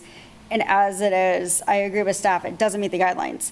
So if there's a way to still meet that contemporary, like it just seems like there needs to be more of a balance. I don't want to say it reminds me of those pop-up game day tents. That's harsh. But it seems like there's changes that can be made that would be more reflective. I don't You're even know how to thinking express this. architectural. Yeah, ARC. Are you thinking like if it was a flat shingled roof like the house as opposed to the corrugated metal, for example? For No, example, just, just the roof form. okay. So if it was more of a gable instead of a shed, but it's got a lot of cantilever, so that's a weird conundrum, right? Like gables look really weird that far cantilever, but I understand the utilitarianism of it. Right. And I very much appreciate that. So I think this is a tough one. It is a tough. Look, even if the materials were changed and the design was changed, it's still a carport. Right. Unfortunately, and as much as I love carports, I mean, they're fantastic. but I would take a carport over a 1.5-story superstructure, Yeah. you know, that isn't potentially as easily removed. I'm going, sorry. I'm sorry. Go ahead. Finish here. I seem to be going against the grain here, but I don't think it's ambiguous. I think they've shown that they put a lot of consideration into the project, that it's as unobtrusive as it can be, based on what they were thinking, that I appreciate the concern for setting a precedent. And I think when you're walking, from the views that we saw, you're walking by, I mean, there's telephone poles, there's huge garages already. I mean, there's going to be a car sitting there, so clearly, that alone, inhibits the historic character of the district. So I don't see it as ambiguous. I think it's perfectly fine, and I would personally approve of it. Did I hear you say that there are carports that already exist in Old West Lawrence? Yes. Within a block and a half. Within a block and a half. So I don't understand why we're concerned about precedent if they already exist. The other ones made the precedent, correct? Am I understanding that correctly? If they're in the district. We have some photos of the ones. Yeah, okay. Very close to my house. All close to her house. Great, okay. Are they in the historic district? And it's my understanding that these structures predate the designation of the historic. You're the saying that district. theirs would be But different. it still holds to the fact that. Right, but you're these saying are you're already- breaking precedent by having. So this is. Thank you. Well, and I do know there are some Italianates that had porte cocheres, the historic version of a carport. It's not a time. Yeah. It looks, it doesn't look very old. Okay. Yeah. Thanks, this helps. I mean, just to see it. Yeah, It's good. I Did you can- already- No, I'm trying to do it for you all. Yes, I'm of a similar opinion of Will. I think this is a fine designed structure. It is not meant to look historic, which I feel is okay. And I want to say yes, to allow it to be built. It is removable. It is not as intrusive as a enclosed garage. I've seen a lot of bad design, and this is not bad, and it reminds me of a tree structure. It does. So I believe it meets the intent of the design guideline that says we should be allowed, I don't remember the exact words, but we should be allowed to have a design of other styles and not be strictly held to matching exactly what else is there. And the fact that it can be removed easily and because it is open, it makes me think more of a fence or a telephone pole, a sculpture. So, there we go. That's my opinion. Yeah, I agree in that vein, metal is more suggestive. Like, if you think of the context, the period of significance, metal was reflective of a temporary treatment to the historic property. So I think in that vein, having it be metal and something that is easily removed does kind of reflect that temporariness, if you will. I still have a hard time with it. Okay, It makes well, I me think, mad. go ahead. Well, one concern I have is that I think the design is fantastic. I have no issues whatsoever. But what happens if this is approved and built? You guys have put an incredible amount of time and effort into this. And it shows, and I'm 100% all for it. But what happens if 6 months from now, we get someone else showing up saying, well, I'm building a metal carport, and here's my metal carport, and we're like, this is ugly, you didn't do anything, this is horrible. Then we judge it on its merits. It's a bit of subjective. It becomes Oh, very yeah, it's always subjective. But that's why we're here, because we It's can always It's subjective, just- I know. be subjective, yeah. It's always subjective. Yes, it is true. Yeah. And staff would recommend that since this is a situation like that, because we have had applications for the Home Depot carports Yeah. in our historic districts before, that if you decide to approve this carport, that you're very clear in your motion as to why and what things make this appropriate for a National Register Historic District. Yeah, and that's where my argument falls apart. Right, because I'm not as impressed with the modern look, but what I do love is the open airiness of it, okay? It's a whole lot more open, has that more airflow feeling than these existing ones do. So it's all subjective. And again, I think the fact that you're arguing that it can be disassembled is a huge, what's that word, positive aspect about this, you know?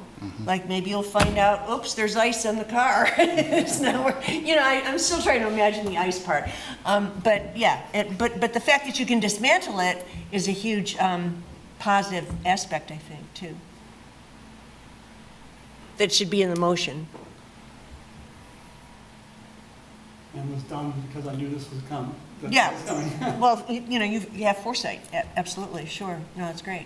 So if we were to try to draft this motion, the architectural features that set this aside from something, you know, pre-bought out of a box, kind of its high design, customization, Dismantleable, that's the word I want. which it does meet, what standard was that? 10. 10, that it's removable And it without, won't leave a mark. right. There you go. Yeah. Yeah, it's That's the word. nothing permanent. That's the word we want. And everything else in the future, if removed, the essential form and integrity of the historic property and its environment would be unimpaired. There you is go. the language. I'm trying to build this argument. Do you want to make the motion, or? She just did. Not really. Oh, She didn't. She said, I'm trying to talk through how those key identifying features that make this different. Help? yes.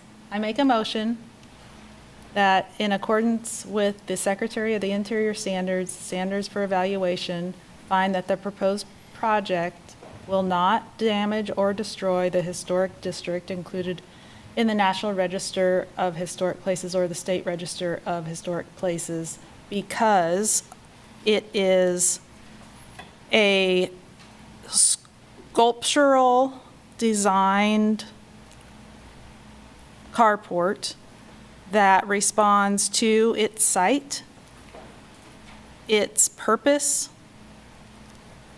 It is designed with a critical eye to its detailing, materials, and siting on the property. and it's removable. Yeah, Removable is key. I think And that's- removable. And it's removable. Is that part of your motion? Yes, and removable, yes. I will second that motion. Yeah. Thank you, Commissioner Cunningham. We have a motion and a second. All in favor, say aye. Aye. Aye. Opposed? None. Motion carries. Thank you. Good luck. Thank you. I came in here expecting to deny that. All right. Me too. We are going to move on to the fourth item on the agenda, HRC 24-1023.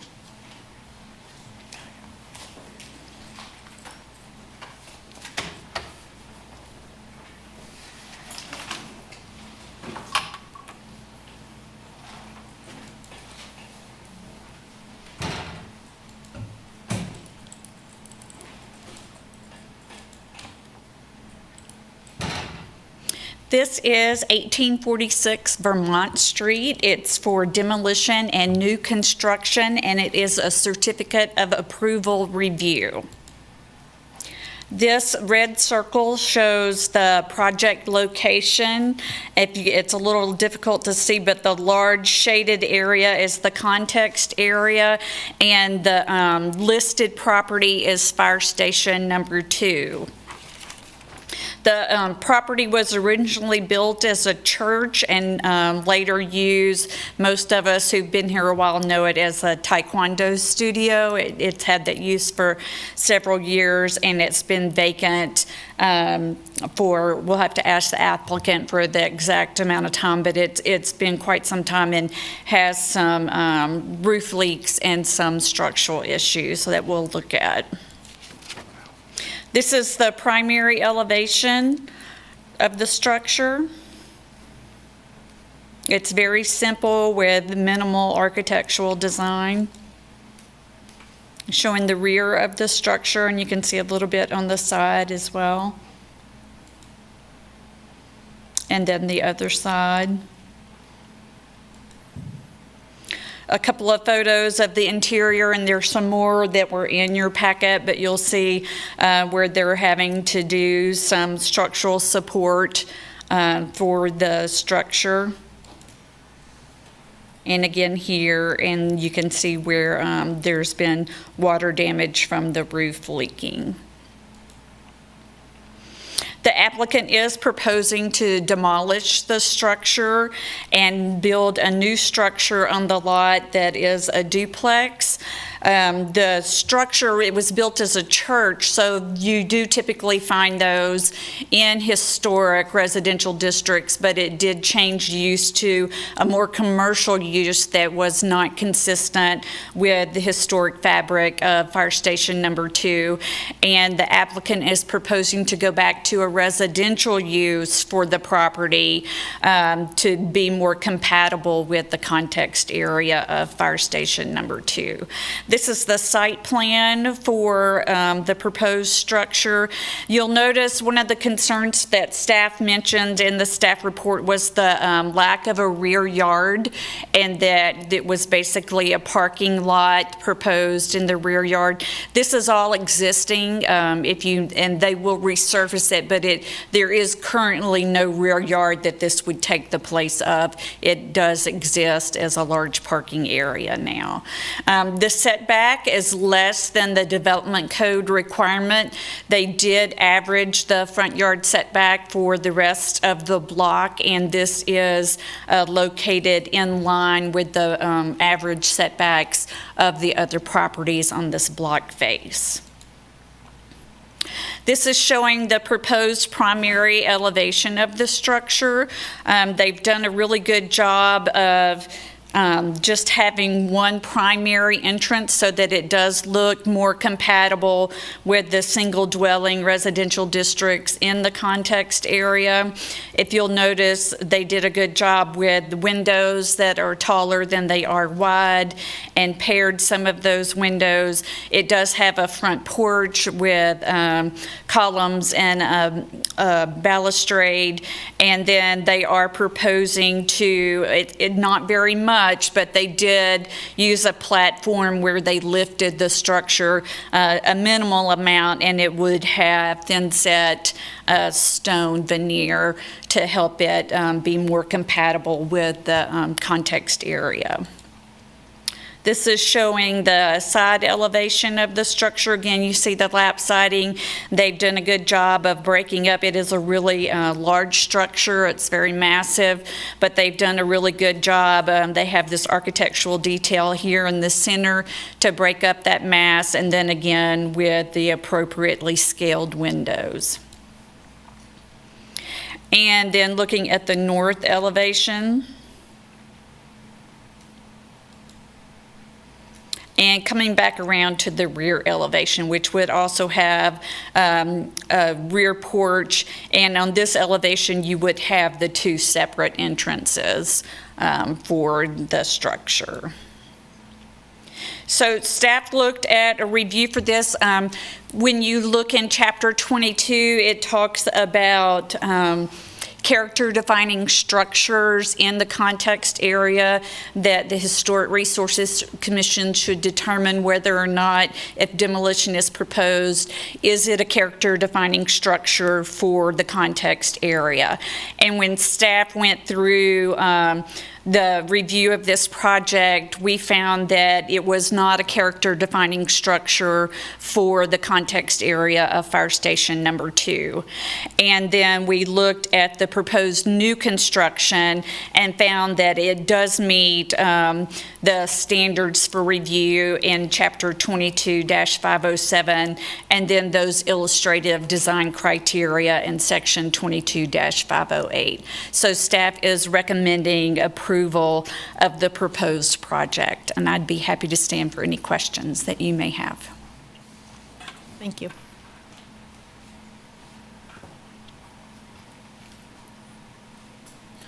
Do you have a question? No? Okay. Is the applicant present? Paul Werner for Paul Werner Architects. Sorry about, there's a lot of background noise, so hopefully you can hear me. Excellent presentation, Lynn. Thank you very much. Said that the Taekwondo building really doesn't fit on this lot. It's not zoned for it. It might have been a legal non-conforming use at a time, but we feel pretty good about our application and think this is much better for the neighborhood, and tried to have designed a appropriate residential structure to go along with the rest of the street for Vermont Street. It is at the corner, so I feel pretty good about the size. And Lynn mentioned, we've raised the first floor as we're supposed to, that it is a lot of parking, but there's also private patio space for both units in the back as well as the front porch. So again, we're pretty pleased with the plan, and we look forward for your approval and happy to answer any questions. Thank you. Thank you. Any questions for the applicant? Yes. What will you charge for rent? I don't think that's That's not under our review. Okay. Yeah. One question that I have that isn't necessarily under historic resources review either, or just maybe something to think about, is that where the location of that parking lot, which I know is already exists at that structure, is in between two major streets, Mass Street and Vermont. And so something to just be mindful of is you're having, I think it's 2 4-bedroom homes, so it's either going to be 8 people, unrelated, or 2 families that are going to need to pull in and out of a pretty active street. Is there any way that could be alleviated by having the parking lot be accessed off of Vermont Street without impacting much of the design of the proposed building? I think that goes into, that's a different property. I think Lynn may want to chime in. I actually think that's probably against the guidelines, since it does kind of represent the alley that was there. I will say there's a stoplight just to the east, which, to your point, fair enough. But so at least it's not a completely through street with no traffic control devices, fairly short. But fair point, but I feel like we're okay for that volume of traffic here. I kind of feel like, I've taken Taekwondo at that facility, and the influx of cars at certain times is much worse than having 8 different people coming and going at separate times. Like, the pickup was much more difficult when you have 20 families trying to pick up than just 8 different cars coming and going with everyday life. I mean, I definitely understand your point, but I just think this use is actually going to be easier to get in and out of than when it was a Taekwondo. But also not our purview. Yeah. True. Yes. Okay. Is there any public comment?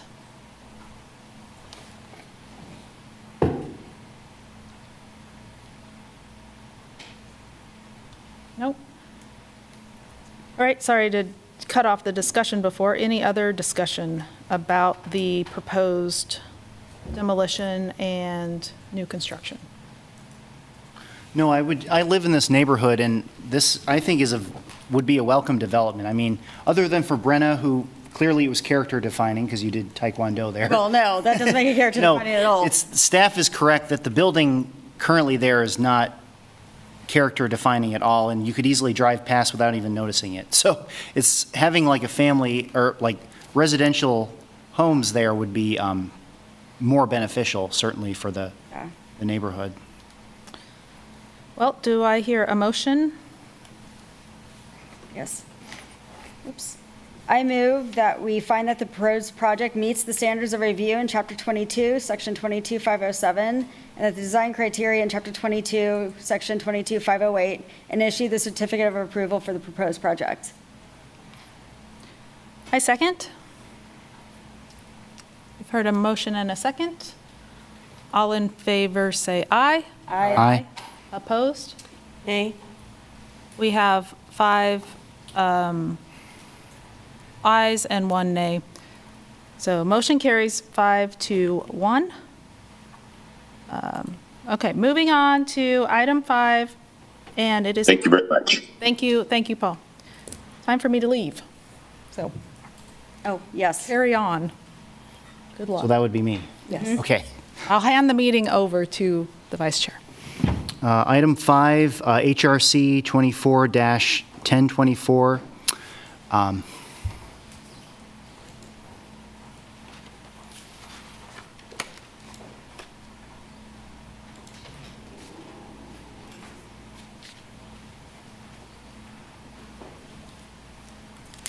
Okay, this is an exciting project. So, and I know I probably shocked a lot of people with my staff recommendation for approval, so I'm going to walk you through a little bit of the thought process and what exactly is going on with this project. It is for the Judicial Center located at 111 East 11th Street. That's the concrete structure that's directly behind the historic Douglas County Courthouse. This is a review for a certificate of approval and also for the downtown design guidelines. This is showing, it's a little bit difficult to see, but this is the approximate location of where the addition will be. The blue that you see are the listed properties. In this case, this would be the courthouse. And then, of course, South Park is also listed in the Lawrence Register of Historic Places. The Rodi Delahunty House complex here is also listed in the Lawrence Register of Historic Places. And then you have the Old English Lutheran Church at the top of the screen. In addition, the courthouse and South Park are part of Lawrence's Downtown Historic District, National Register of Historic Places. That does not impact this review. So this is not a state law review. It is just for those context areas, for those properties listed in the Lawrence Register. And then the property is included in the Downtown Urban Conservation Overlay District. This is showing the site plan. The original site plan that was in your packet showed intrusion into the green space between the historic Douglas County Courthouse and the judicial building. The applicant went back to the drawing board and pulled all of that parking out of that green space. That's a very nice buffer between the historic building and the newer building, and that is all out in what's an existing street and parking lot area that currently exists. If you notice in the staff report, it talks about, at least I have become very familiar with this being a through street for East North Park Street. It was not, however, platted that way. So it was never platted as a through street, even though it became to function as such. So if you look at the original town site plat, there were residential properties along this eastern boundary here.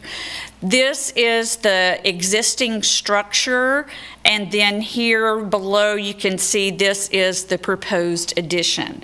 When you're looking at the standards in Chapter 22, and then also with the downtown design guidelines, it speaks to having additions at the rear of a property. You should always have it at the rear, and if you can't have it at the rear, have it on the least conspicuous side. So looking at the site, there was really no place in the rear to do an addition to get the square footage that the county needs to keep this a viable building and part of our downtown area. So when we sat down and looked at possibilities, it seemed like if the addition were pushed back far enough from that front wall plane like the guidelines discuss, that having it on that south side was probably the best location for an addition. That does mean that that street has to close, and the sidewalk and then the parking that's associated with the courthouse and the judicial center gets redesigned a little bit, but that was the best place to put an addition on this structure. The applicant included an evaluation of whether or not this structure was eligible for the National Register or even for the Lawrence Register of Historic Places, and it was a very thorough evaluation, I think.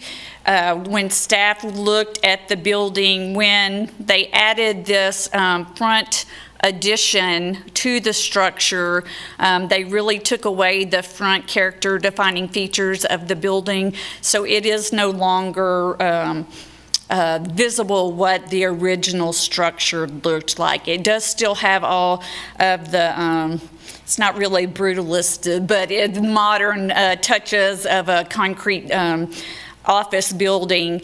When staff was looking at character defining features and whether or not this would be individually eligible for the Lawrence Register of Historic Places or the National Register, we agreed with the applicant that because of the changes to the building and the original style of the building and the lack of any significant event taking place here or cultural association, that it would not be eligible. So an addition to this structure would not impact a future listing of the structure because it would not be eligible. And then quickly walking around the building, looking at the rear of the building.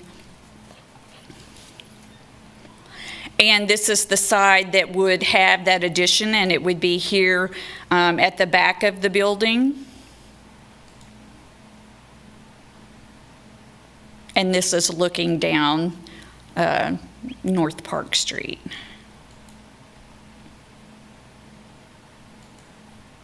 One of the things that really helped staff with the evaluation of this project was this model, because you can see one of the concerns staff had from the beginning when we first started talking to the architect about this possible addition was the height of the addition. The guidelines that say that additions should not be taller than the existing structure. This is obviously taller, but the guidelines in Chapter 22 talk about if you set it back from the front wall plane 20 feet, that you can go taller than the existing structure. And that's exactly what they've done here. They've pushed the addition all the way back to the back. It is taller. You can see they've given you some datum lines here, so you can kind of get a good feel for the mass of this addition in relationship to the mass of the existing structure. One of the unique things about this is that when the Judicial Center was built, similar to the Douglas County Courthouse, they were meant to be monumental structures. They didn't follow patterns of downtown. They didn't follow patterns of the residential neighborhoods to the east. They were meant to stand out.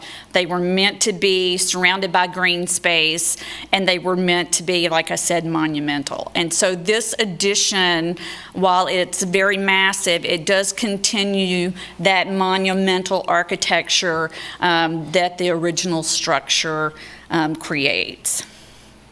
This also helps a little bit with the height and looking at the different floors and just how much taller this would be from the existing structure. You likely, except for this one corner, will not really be able to tell that much from 11th Street.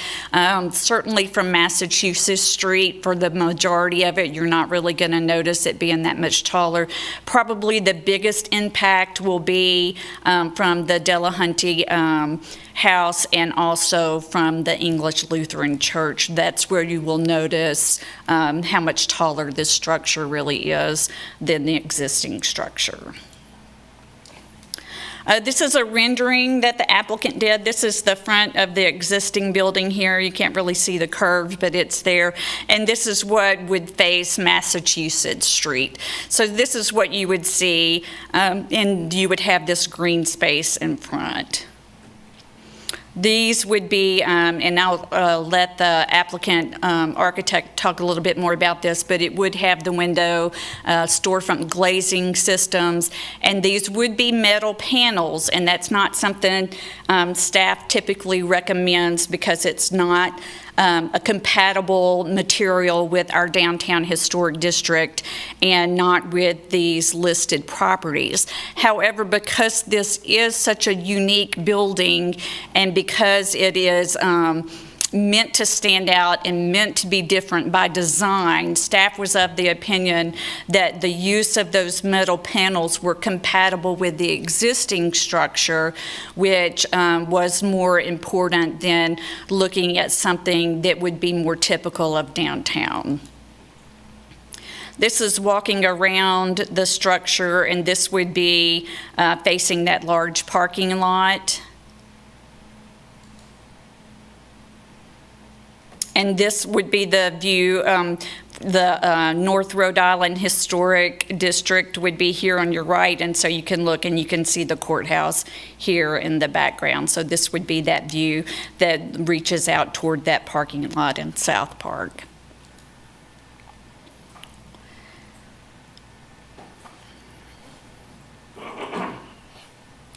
So after going through all the review criteria for a certificate of approval and going through the downtown design guidelines that are outlined in your staff report, staff is of the opinion that the proposed project meets the standards of review in Chapter 22 and recommends issuing the certificate of approval for the proposed project. Staff is also of the opinion that it does meet the downtown design guidelines for the downtown Urban Conservation Overlay District.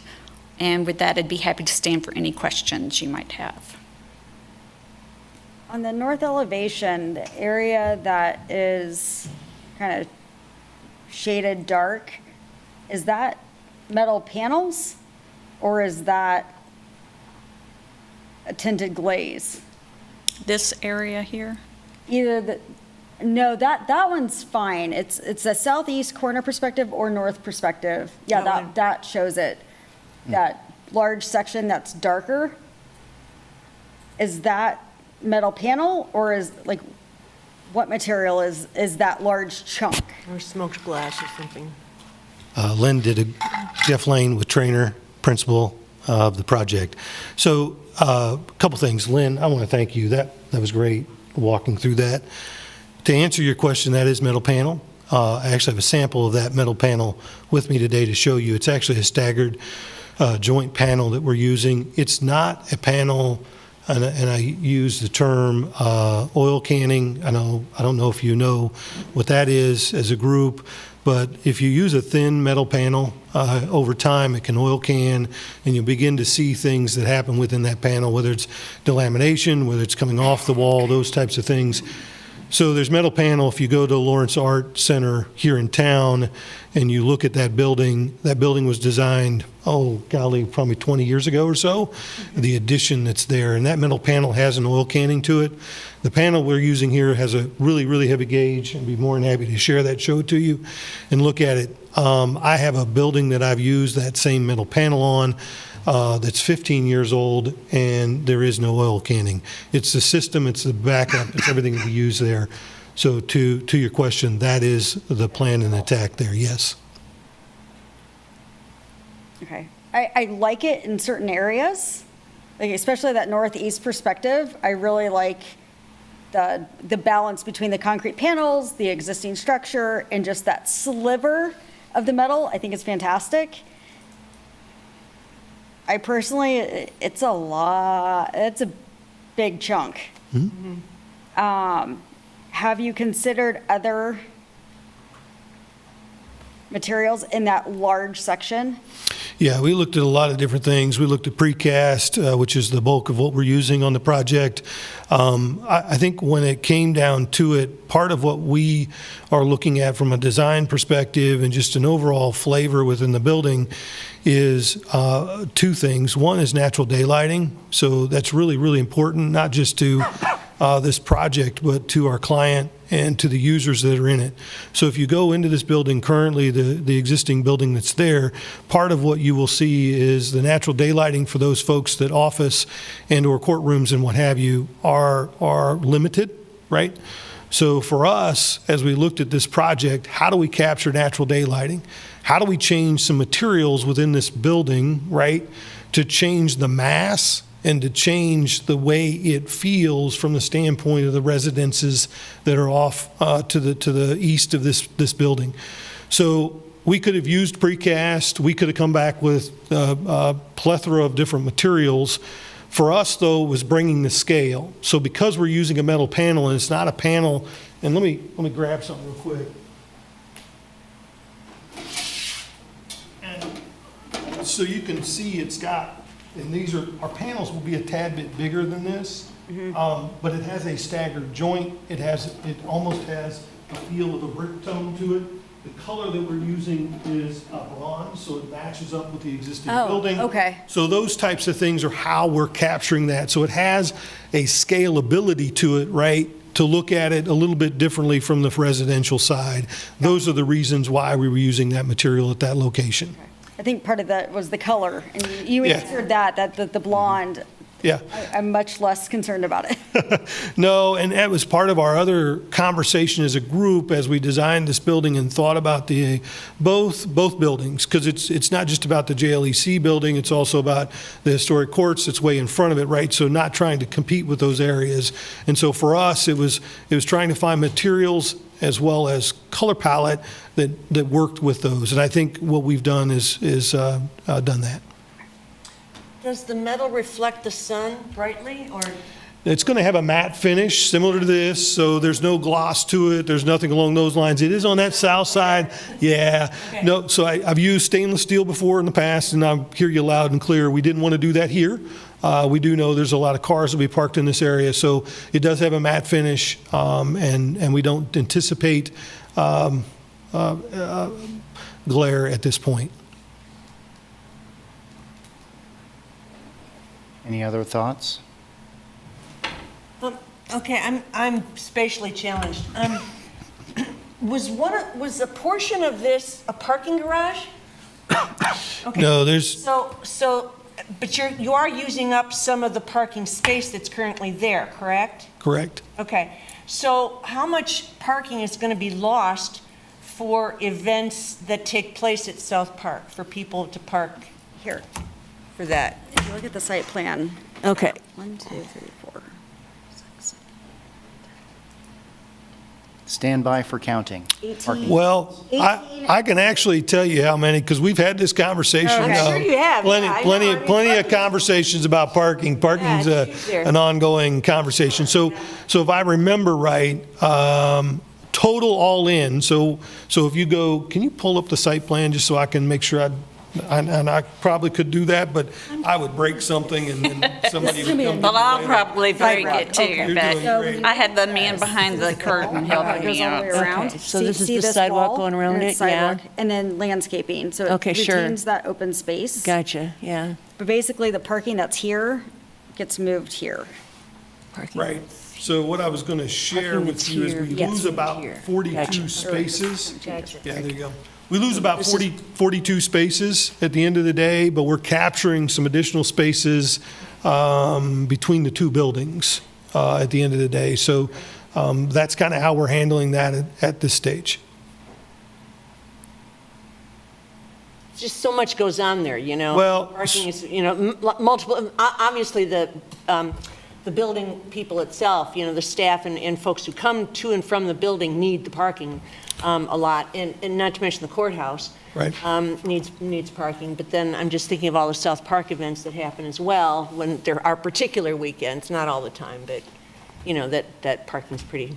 Yep, and the commission has been on that as well, and conversations with that from the county's perspective to navigate that and have conversations with those groups that use that space. Got it. Thank you.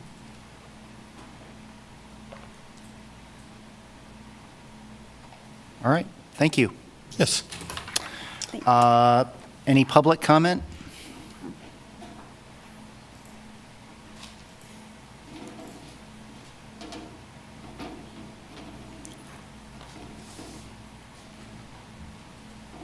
Not online. All right, doesn't look like it. I would entertain a motion. I make a motion to find that the proposed project meets the standards of review in Chapter 22, Section 22507 and 22508, and issue the certificate of approval for the proposed project. Excellent, all right. We have a motion, do we have a second? Second.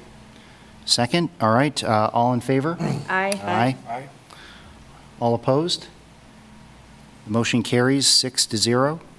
5. I'm sorry? Wait. 5-0 With one abstention. with one abstention. Oh. Thank you. Next motion is to find that the proposed project meets the development and design standards of the Downtown Design Guidelines for the Downtown Urban Conservation Overlay District.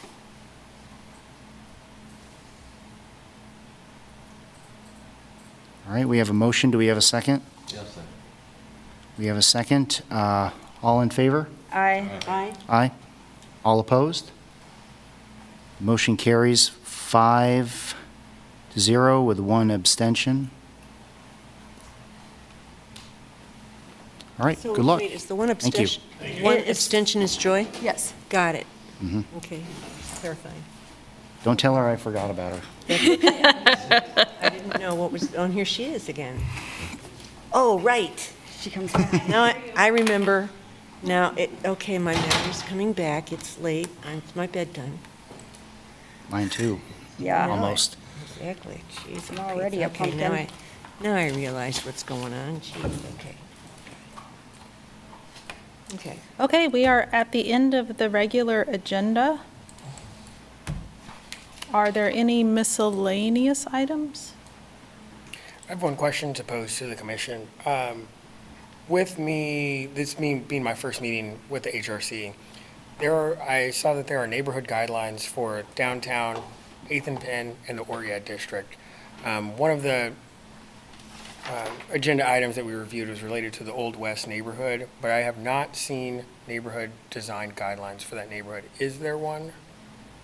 No, the Old West Lawrence is a National Register of Historic Places district, so we use the Secretary of the Interior standards for those reviews for state law review. They do not have an overlay district with design guidelines. And I apologize for not getting training for everybody before the meeting, but I will catch up with you and we'll go through all where you can find all the good stuff and. She'll give you hard copies if you ask for it. Oh, yeah. Any other miscellaneous items? No? Again, question, when will we be having a work plan to talk about our priorities? We will hopefully have a full commission for your October meeting and hopefully get our new commissioners trained up before that meeting. So hopefully maybe in November or December, we can get back to the work plan and exactly what we're looking for as far as moving forward in our priorities for particularly survey and National Register nomination. Thank you. Thank you. Okay, with that, I adjourn the meeting. Second. Great. Awesome. Thank you. Right.